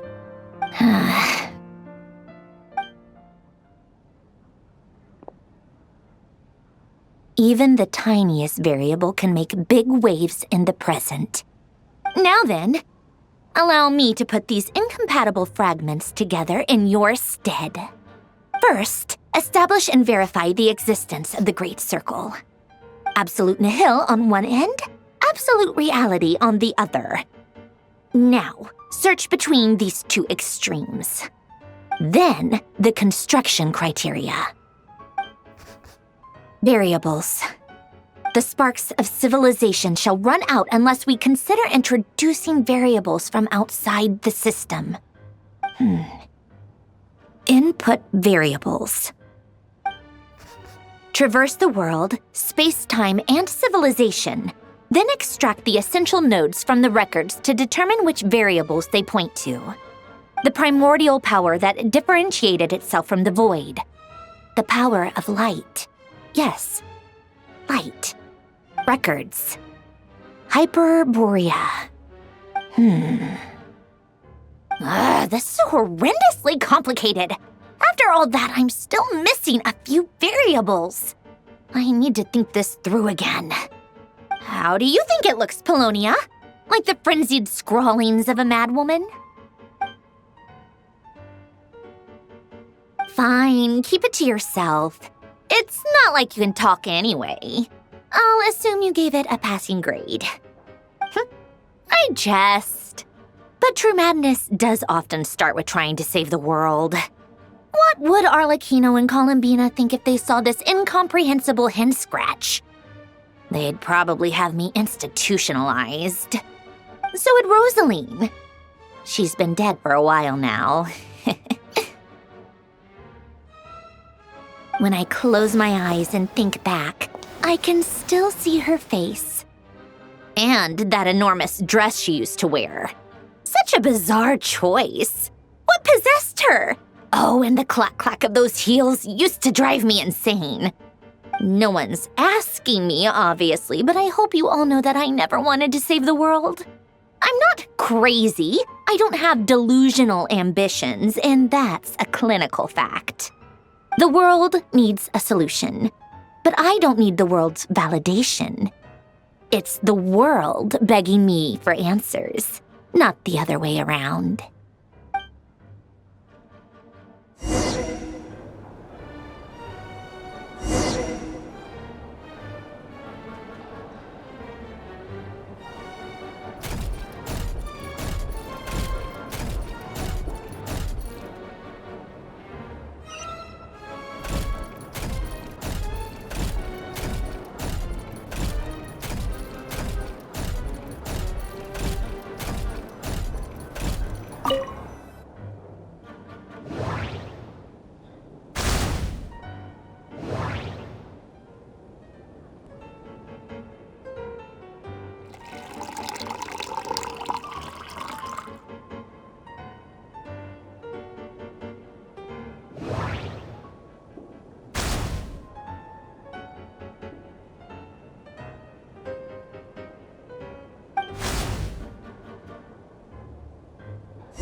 Oh, cookies to go with the tea.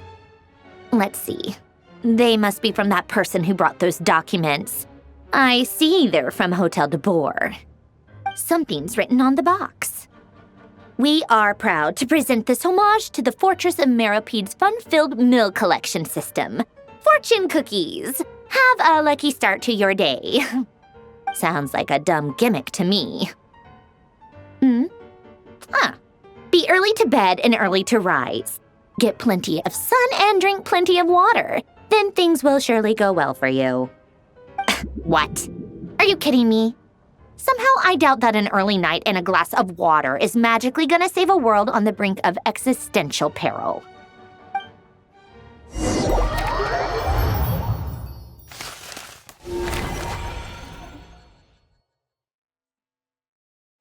Lady Arlecchino, word has reached us that Lady Marionette's troops are all in position. They are ready to act as soon as the order is given. Excellent. The only thing is, they are fewer in number than we expected. It looks like many of them must have lost their lives at the hand of the monsters released by the Doctor. Can't be helped. Allow them to join our ranks and keep in contact. As you wish.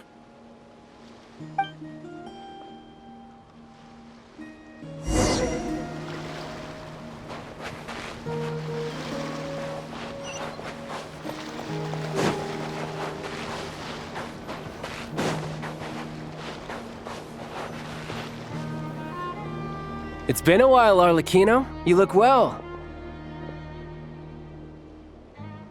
Did Dottore really have to build his lab right on the sole path between Snezhnaya and Nod-Krai? Had to go on a huge detour to stay out of its line of sight. Sounds like an arduous journey. I assume you've brought word from Her Majesty? Of course, all part of the job. Firstly, the Tsaritsa has authorized Fatui Internal Affairs to review Dottore's case. They will reach a formal verdict on whether he has turned traitor and whether he poses a threat to Snezhnaya. While they're working on that, I've been ordered to come and receive the refugees from Nod-Krai. They are nearby. My team will escort you to them shortly. Great.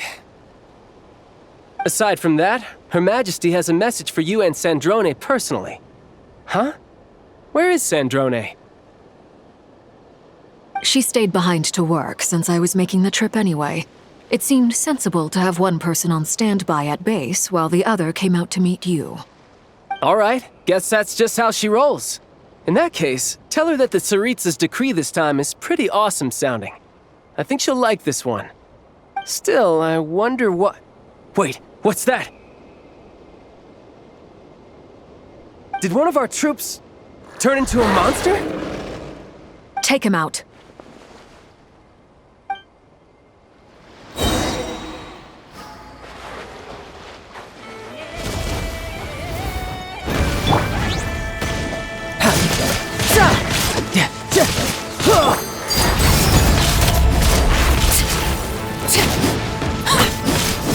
This is where you fall.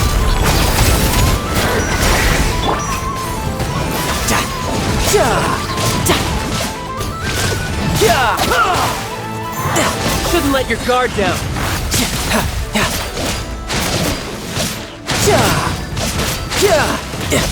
You've gotten stronger, Arlecchino. Nice. Stop that right now. I appreciate the praise, but I am not fighting you today. I knew it.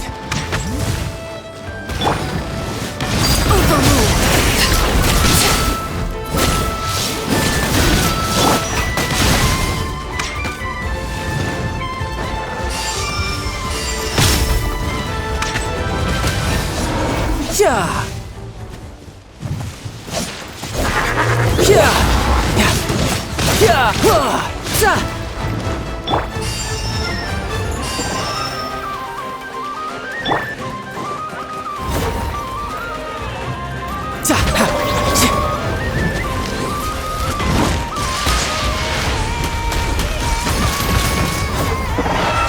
No time to lose.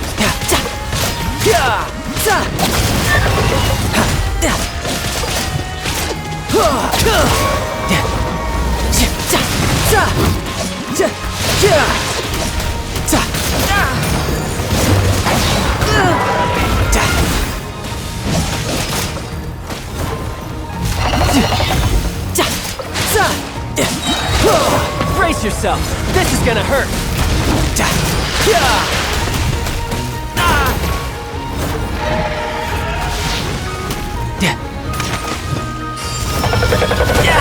Amateur mistake. I can't believe it.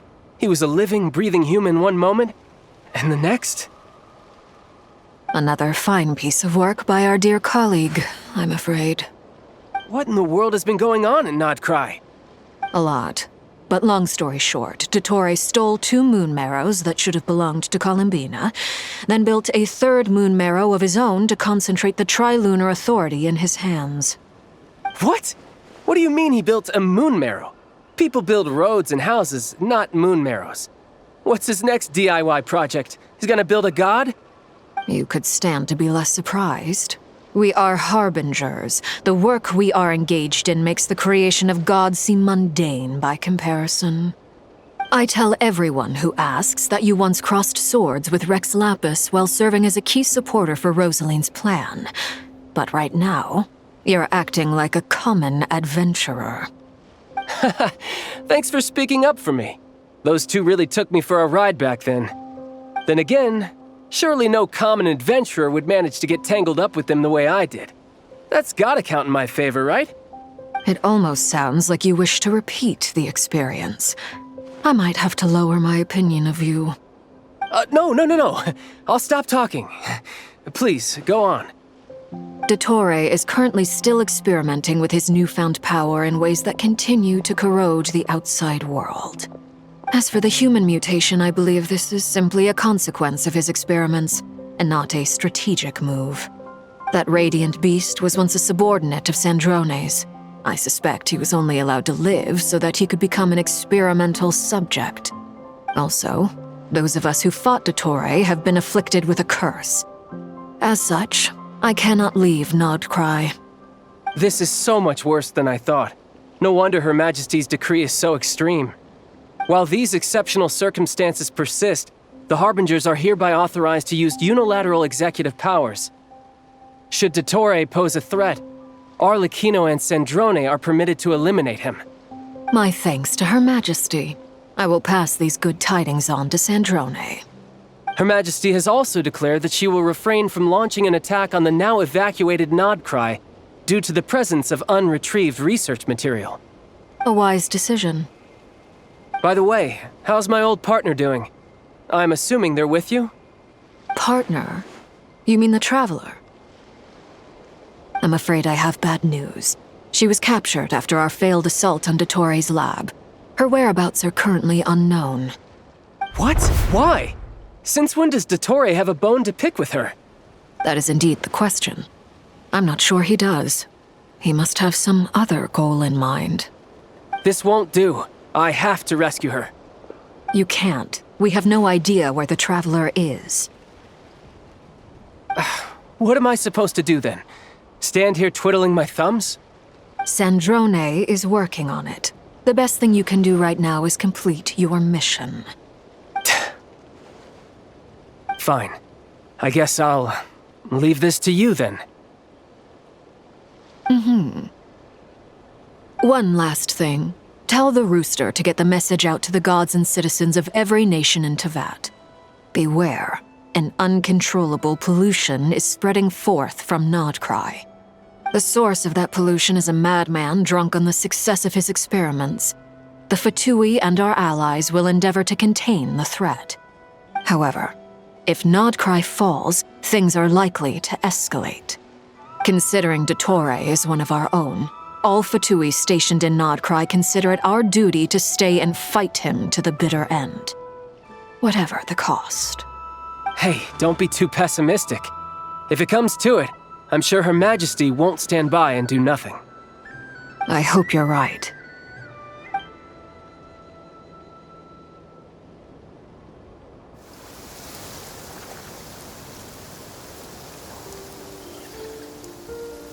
You're right on time.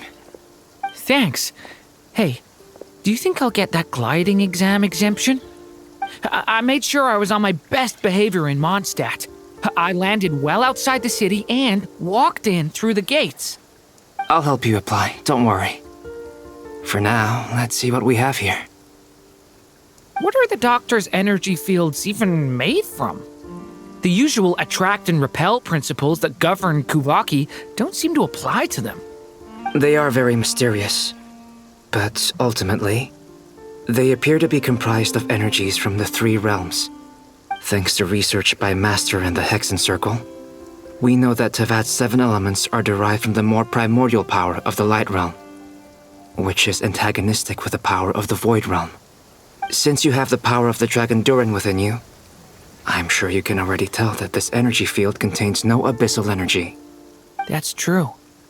It's not abyssal energy, it's something pure, wild, and untamed. I've been thinking about something. Do you still remember the device that Dory supplied from the Academia when you and Miss Columbina fought Reria? That was one of the most marvelous feats of ingenuity I've ever seen. The design, the craftsmanship, the material selection. I couldn't fault any of it. Not to mention the operating principles. Surely the most ingenious feature of all. Dory didn't go into detail on how it functions, but I have a working theory.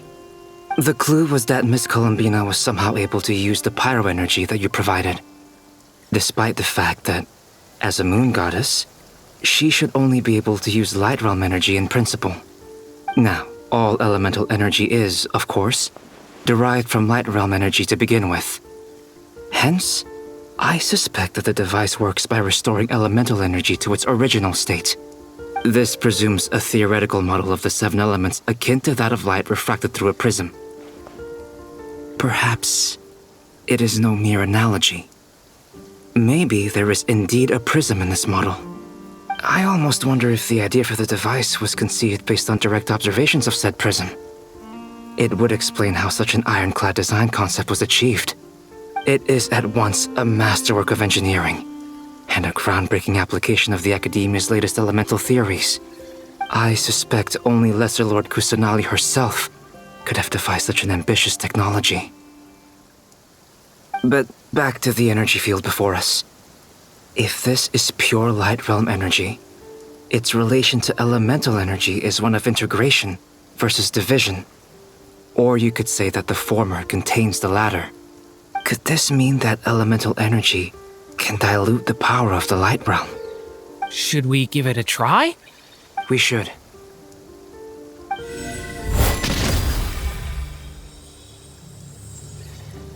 Ha! It works! Clear signs of disruption were detected at the periphery of the energy field. This indicates that elemental energy can disturb or even negate the field. Now you try. All right, here goes. It's working!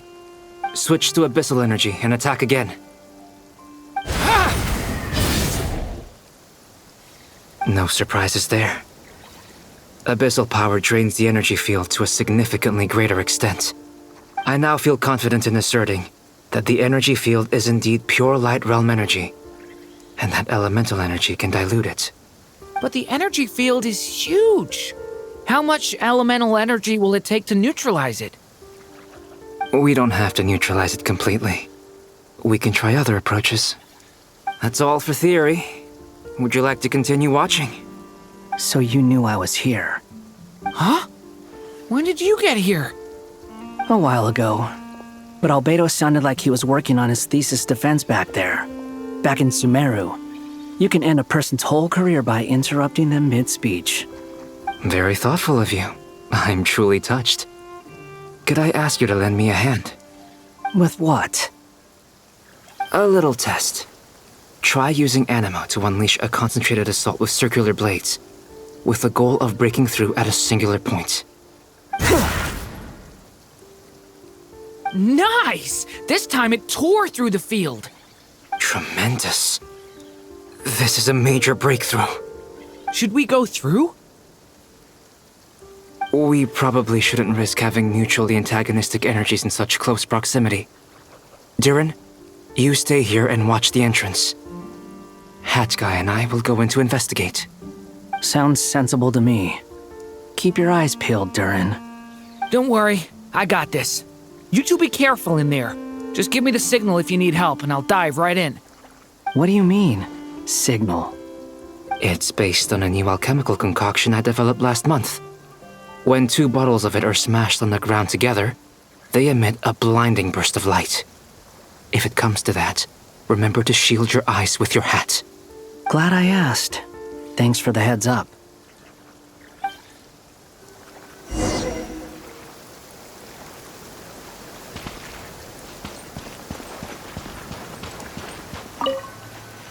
Like I thought. Beyond a certain distance, we can't see the opening where we came in. Maybe that's to prevent people from escaping. Sounds like Dottore's style to me. Not much has changed. Things are basically the same here as they were before the energy field appeared.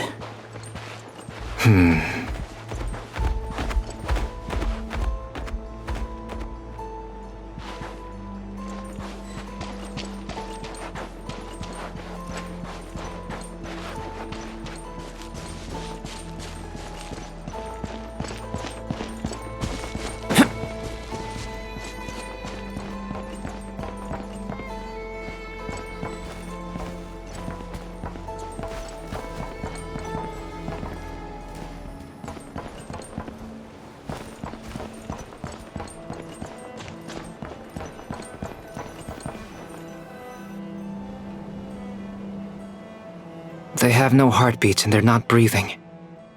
We can only assume they're dead. But there are no visible wounds. Also, there's an animal squatting next to each body. It's watching us. That's not an animal's gaze. What are you trying to tell us? Doesn't seem eager to talk. I guess maybe it's just an animal after all. Let's keep looking around.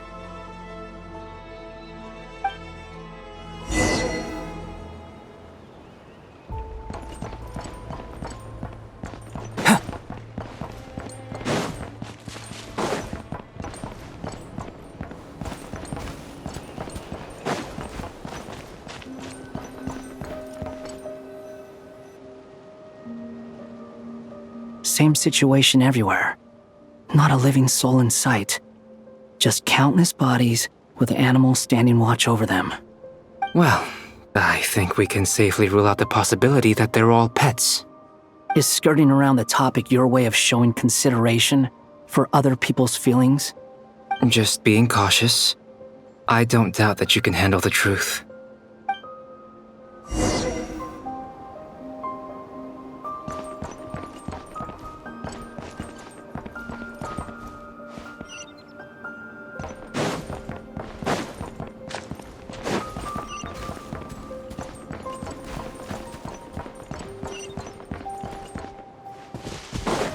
Careful.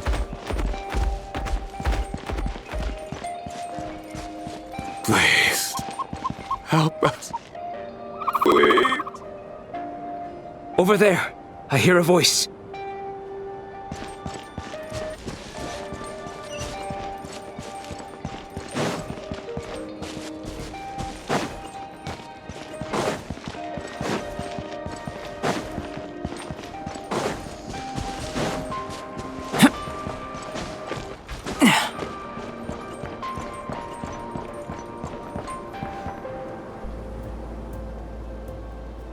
Please, help us. Please. What happened here? I don't know. Suddenly, everyone collapsed. Then my line of sight got lower. I still have some of my senses left. I gotta get out of here.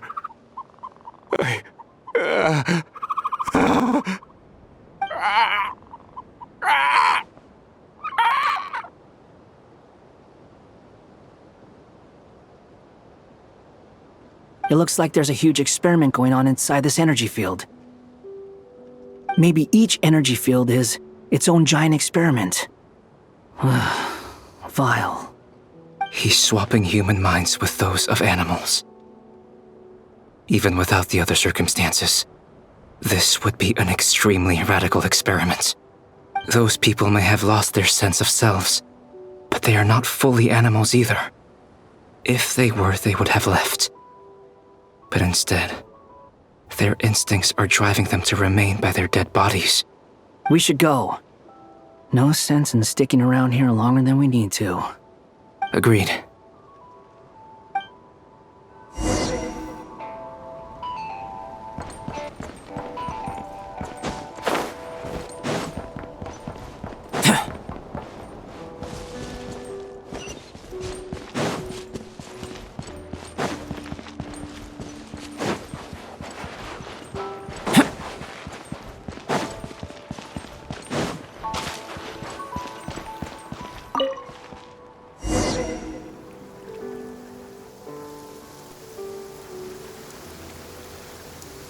You're back! Everything okay? We saw some things that take a strong stomach. Otherwise, we're fine. We should share our findings with the others.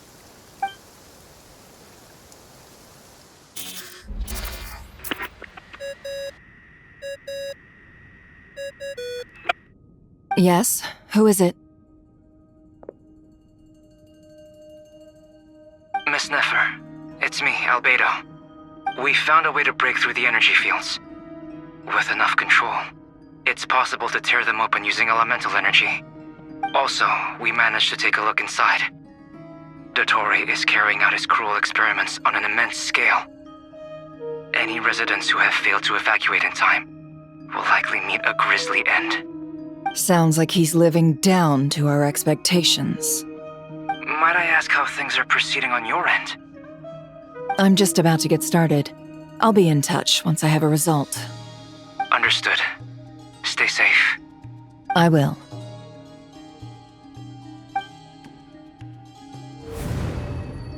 Well, Nefer, I'll link up with you once my tasks are complete. What makes you think I'd need you to do that? I'll need it. And considering the way you approach certain matters, I think you'll be better off with me present.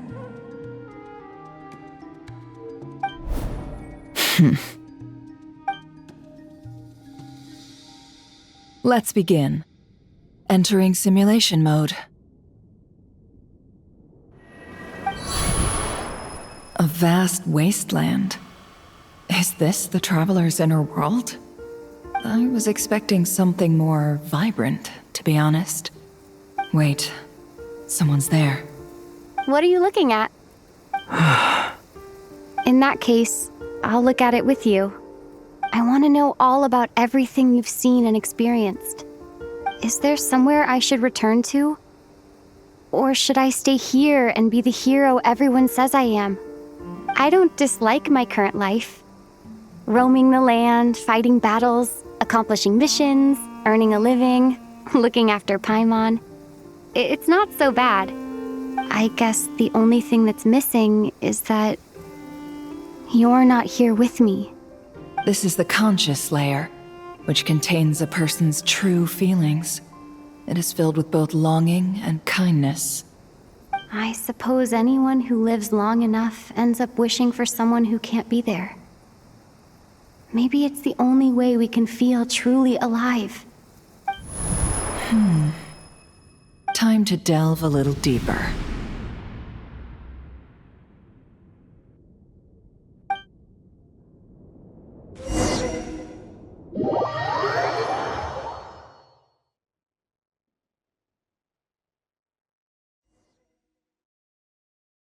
Nasha Town is hardly the optimal choice for a place to live, but it has character and a reasonable population density. What are you trying to say? Oh, don't be nervous. I was just thinking where might make a good starting point for your journey. Perhaps I should send you further afield. Conria, perhaps. Conria ceased to exist long ago. Once again, you fail to understand the possibilities that the Tri-Lune creates. Anything that has existed in the past, I can now recreate. You simply do not wish to see that happen. That might be because you miss your sibling and fear getting answers that you are not ready to learn. But this is not for me to judge. If we are to collaborate, we need to maintain an amicable relationship. In a moment, you will be able to...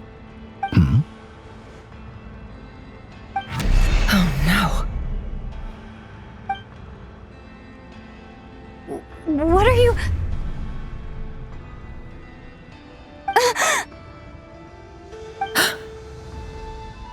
What are you gonna do? Don't move. Something unwanted has crept into... Oh? Gone as quickly as it came.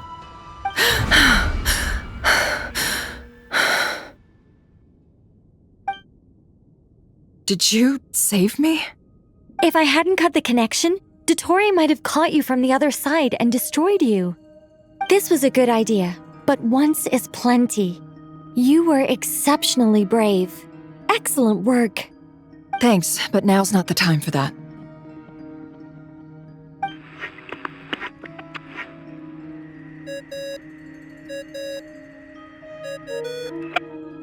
Albedo speaking.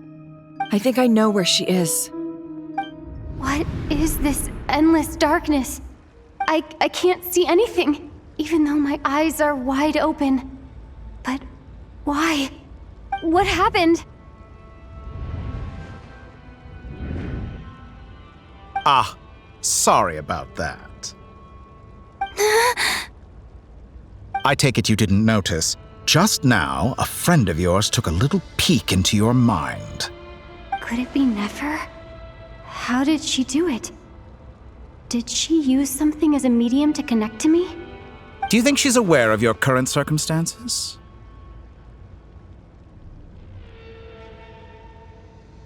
Oh dear. Have I stunned you into silence? I only wanted to slow down your time a little so I could stop your intruder in her tracks. It would have been nice to capture the spy. I must say, I'm finding the ability to adjust the flow of time rather intriguing. The moment you closed your eyes, time seemed to grow impossibly viscous, didn't it? A whole month passed before you opened your eyes again, but only for you. No one else was affected. I dare say this is something only a god can achieve. Point taken. You've proven once again that you have god-tier powers. Oh, you misunderstand. This wasn't about proving a point. I was testing things out. I find I learn best by doing, and I have to admit, time is not the easiest dimension to control. I only wanted to make you sleep for a short while, but it ended up lasting a whole month. Clearly some finesse is required to wield the authority over time as I wish. I hope you're not angry with me. It was only a month's discrepancy, nothing too serious. Had I been off by a year, a decade, or even a century, that would have been quite a different story. You could have frozen me for millions of years.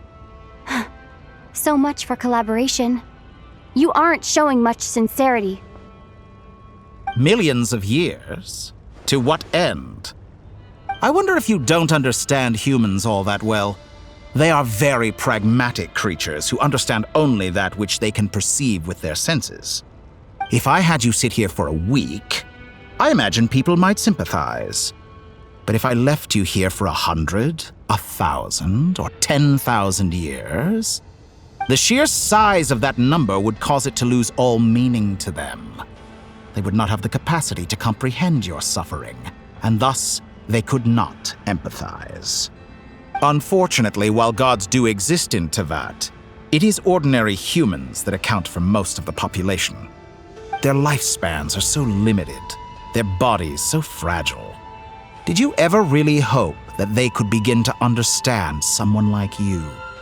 Your long life and unique origins make you fundamentally different from them. How long will it be before they start to treat you like the alien you are? Before you are ostracized, outcast? Alien. Even I feel bad for you sometimes. This world has made you into a slave. So many times you have served its will, and not once have the powers that be ever thought to grant you the one simple thing you wish for. You have been treated most unfairly. I can change that. I will grant you special privileges and give you back the status you rightly deserve as a descender.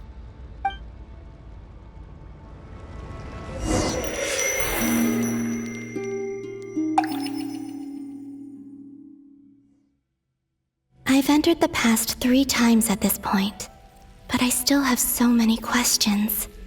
For instance, beyond each point being further back in time than the last, what determines the specific locations at which I can make entry?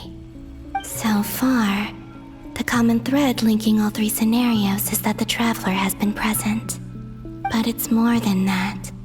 I know I sensed something familiar around her. What was it? I'll keep this question in mind as I carry on.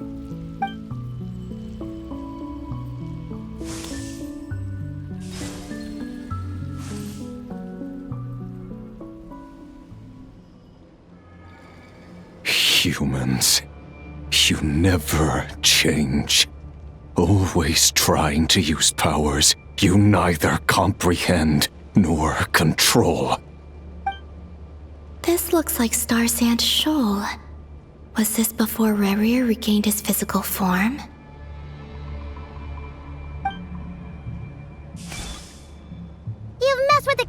again, huh? Sorry, but this round's not gonna go your way. The cannon. That's right. I was at Silvermoon Hall and I sensed an abnormal Kuvaki fluctuation coming from Nasha Town. And right after that, came an ominous power emanating from Star Sand Shoal. My body was once torn into countless pieces and hurled into the swirling chaos of time itself. But even so, my life and will were not extinguished.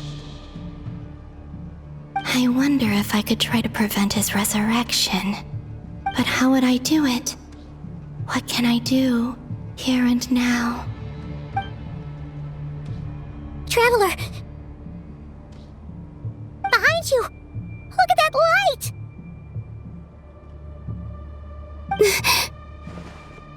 No, I won't make it in time. She's using the Kuvaki shield like I taught her. Is she gonna use it to block the cannon's beam? She's strong. I'm sure she can manage. But the force released when the beam impacts the shield might lead to collateral damage. Easy Island. The Frost Moon Scions will be exposed to lethal levels of Kuvaki. A question, if I may, kind Miss Columbina. When the cannon's Kuvaki beam was deflected earlier, I saw several bolts of energy streak toward Hisi Island, only to be blocked. Did you also have a hand in that? Maybe that really was me after all. Well, future me. But I don't know if I have enough power left. Sigi sato pasa sax, niti ipotuftos. There's no time. Osestikos paratin tirantu risuiku, topirtu aithion feraton. I have to make it. Oh, Frost Moon. Oh, great land. Oh, slumbering moonlight of Nod-Krai. If you can hear me, if you can sense my call, then please, heed me once more!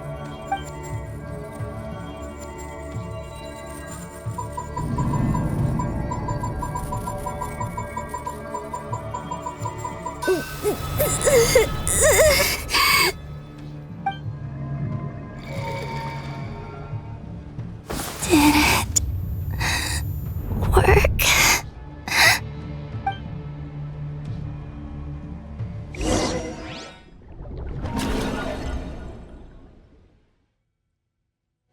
Hey, wake up. Hey, did you hear me? Columbina, I said wake up now! Oh, good morning, Sandrone. It's 3 in the afternoon, actually. And could you kindly not use my quarters as your personal nap room next time? But I feel so safe here. And your coffee, right? It's so bitter, but it smells lovely. It's like you were raised by wolves in a forest or something. What did you drink growing up? Grass tea? The Frost Moon Scions certainly led a more frugal existence than the Fatui. Then I'll bet you've never eaten one of these before. It smells delicious. That's because it's a Fontanian recipe. I had a little free time today, so I made a batch. Rosaline will be here shortly, but if you really can't wait, I guess you can go ahead and...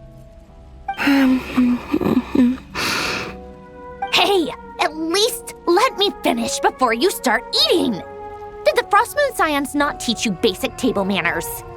Or did the rules not apply to you because you're the high and mighty moon goddess?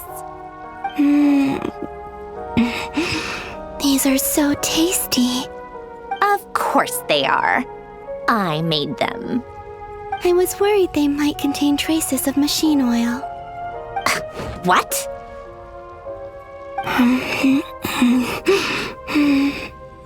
You know, there's something I've always wanted to ask you. Why did you leave your old home and join the Fatui?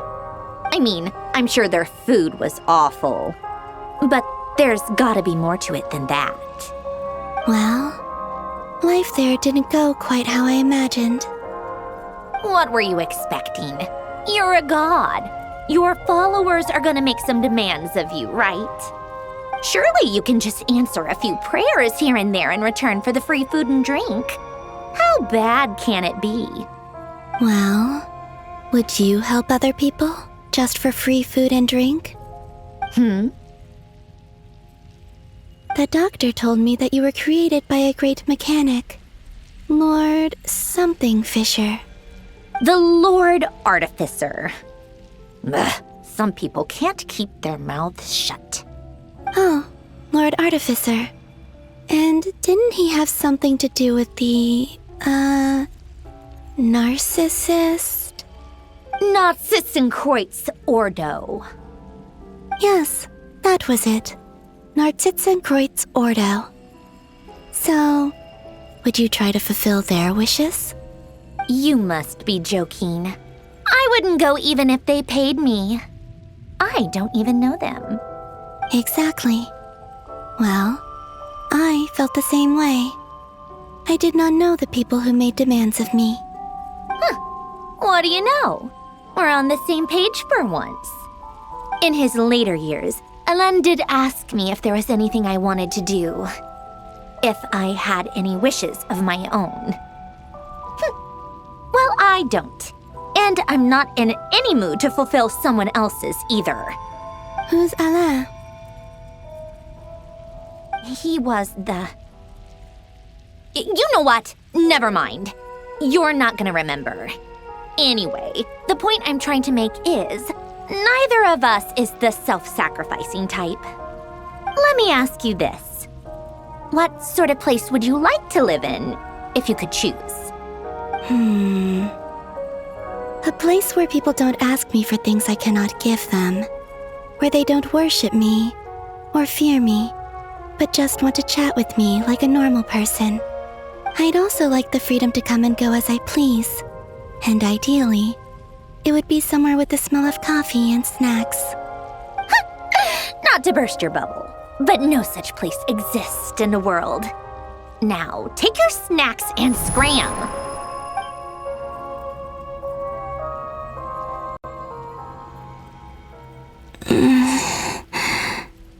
Did I pass out? Of course. I'm back here again.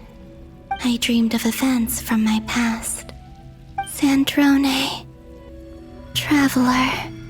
I miss you all so much. Back there. I guess I managed to harness all the Kuvaki energy on Hisi Island. But how did I do it? Time is flowing backwards here, and I can use that familiar power to enter the world of the past. That mystery ally everyone talked about. It was me all along. I can sense that there isn't much more power remaining up ahead. What lies at the end of all of this? Will time keep flowing into the past? And will I ever find my way back?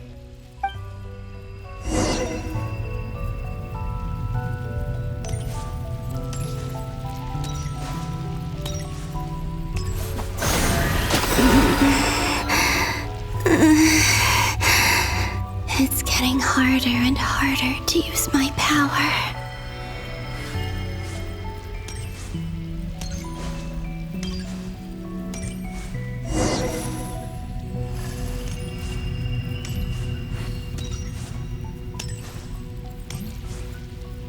I'm no match for the abyss in this state.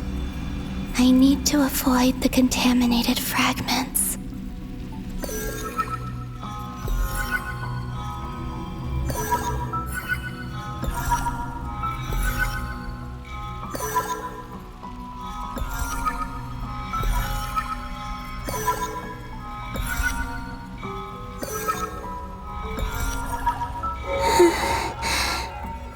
Time to go.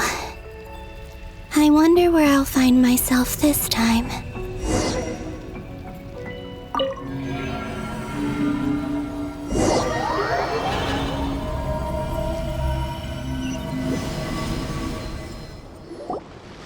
The Final Night Cemetery. This is where Flint's is based. Or not! How are we supposed to read through this many files? Difficult, yes, but it is also our most efficient option.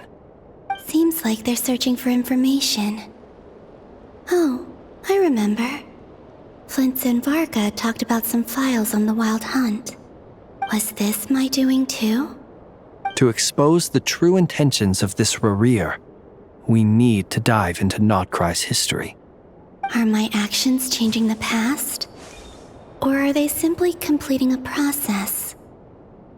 Is all of this inevitable? Or am I the one making these decisions? If I choose not to help them now, will it change how things turn out? Hope we don't land on our heads then. They're my friends. I can't not help them.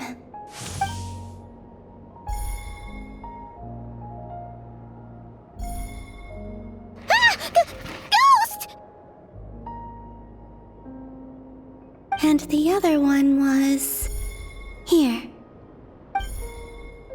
Hey! Another file's moving!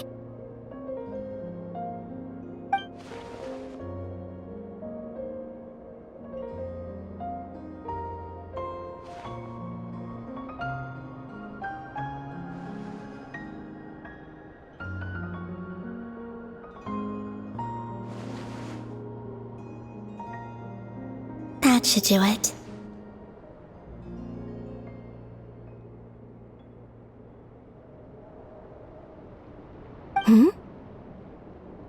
Luanatar? You can sense my presence? Wait!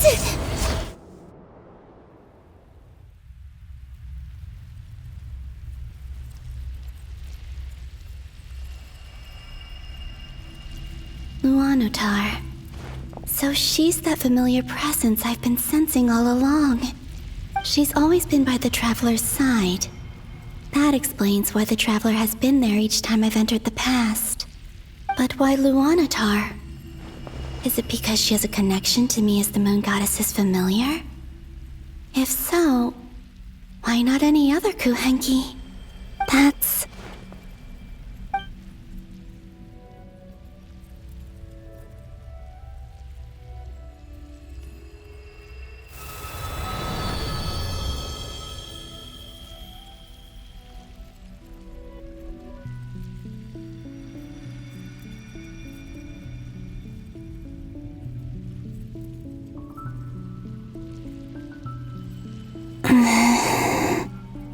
I cannot sense any power up ahead.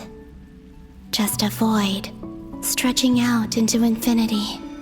This is likely my final chance to enter the past. It's now or never. I have to find a way back.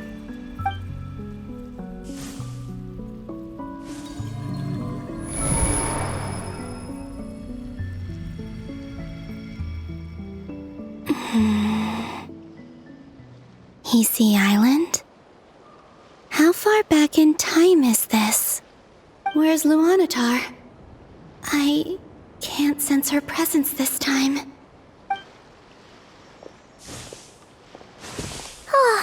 Seeing Anafa and Aino reunited like that sure was heartwarming. Traveler, Paimon. No, stay calm. I don't have much power left to change things. I don't even have that much time left here. Think, Columbina. How do I find a way back? A way back... to where? Do I go back to Moon Prayer Night? Or to the future that followed? And if I return in my current state, what will become of me then? Dotori's actions that day proved that he'd been planning that for a long time. He had already seized the power of 2 moon marrows before capturing me. Even if I managed to get back, how can I fight against him when he wields the Tri-Lune authority? I can't. If I go back like this, I'll be playing right into his hands. I have to find some way of rivaling the power he has usurped. Wait. Time flowing backwards. The Tri-Lune authority. Does that mean... I think I know what the final destination of this lunar reflection might be. I know what I must do. Speaking of homes, we must already be close to where the Frost Moon Scions live. The vibe here feels different, just like the scenery. But how do I communicate my plan to my friends? Should I write it down here? No, someone else will see it. I need something with a close connection to me. Something I can use as a medium to tell them what's happened to me in here. Now it makes sense.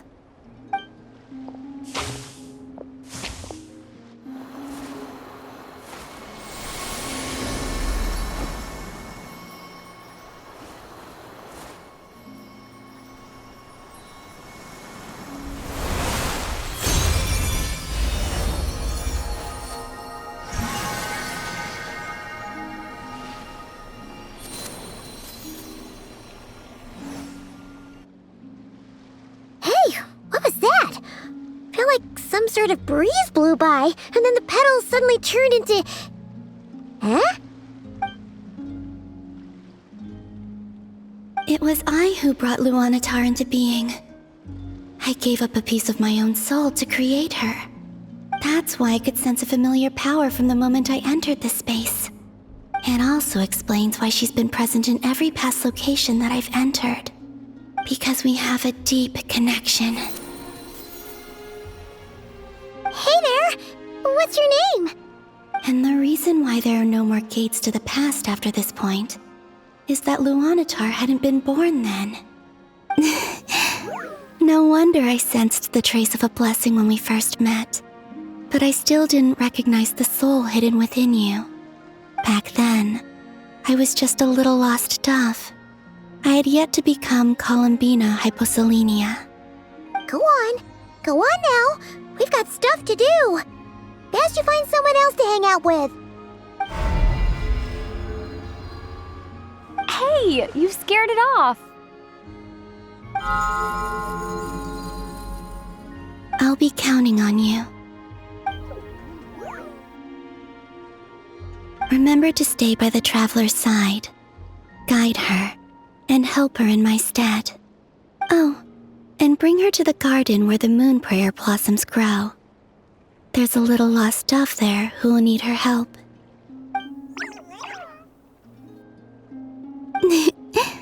Go on.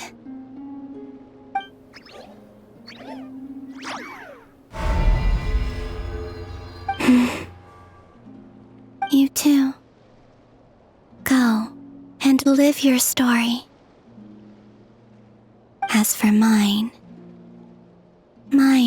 must go in a different direction.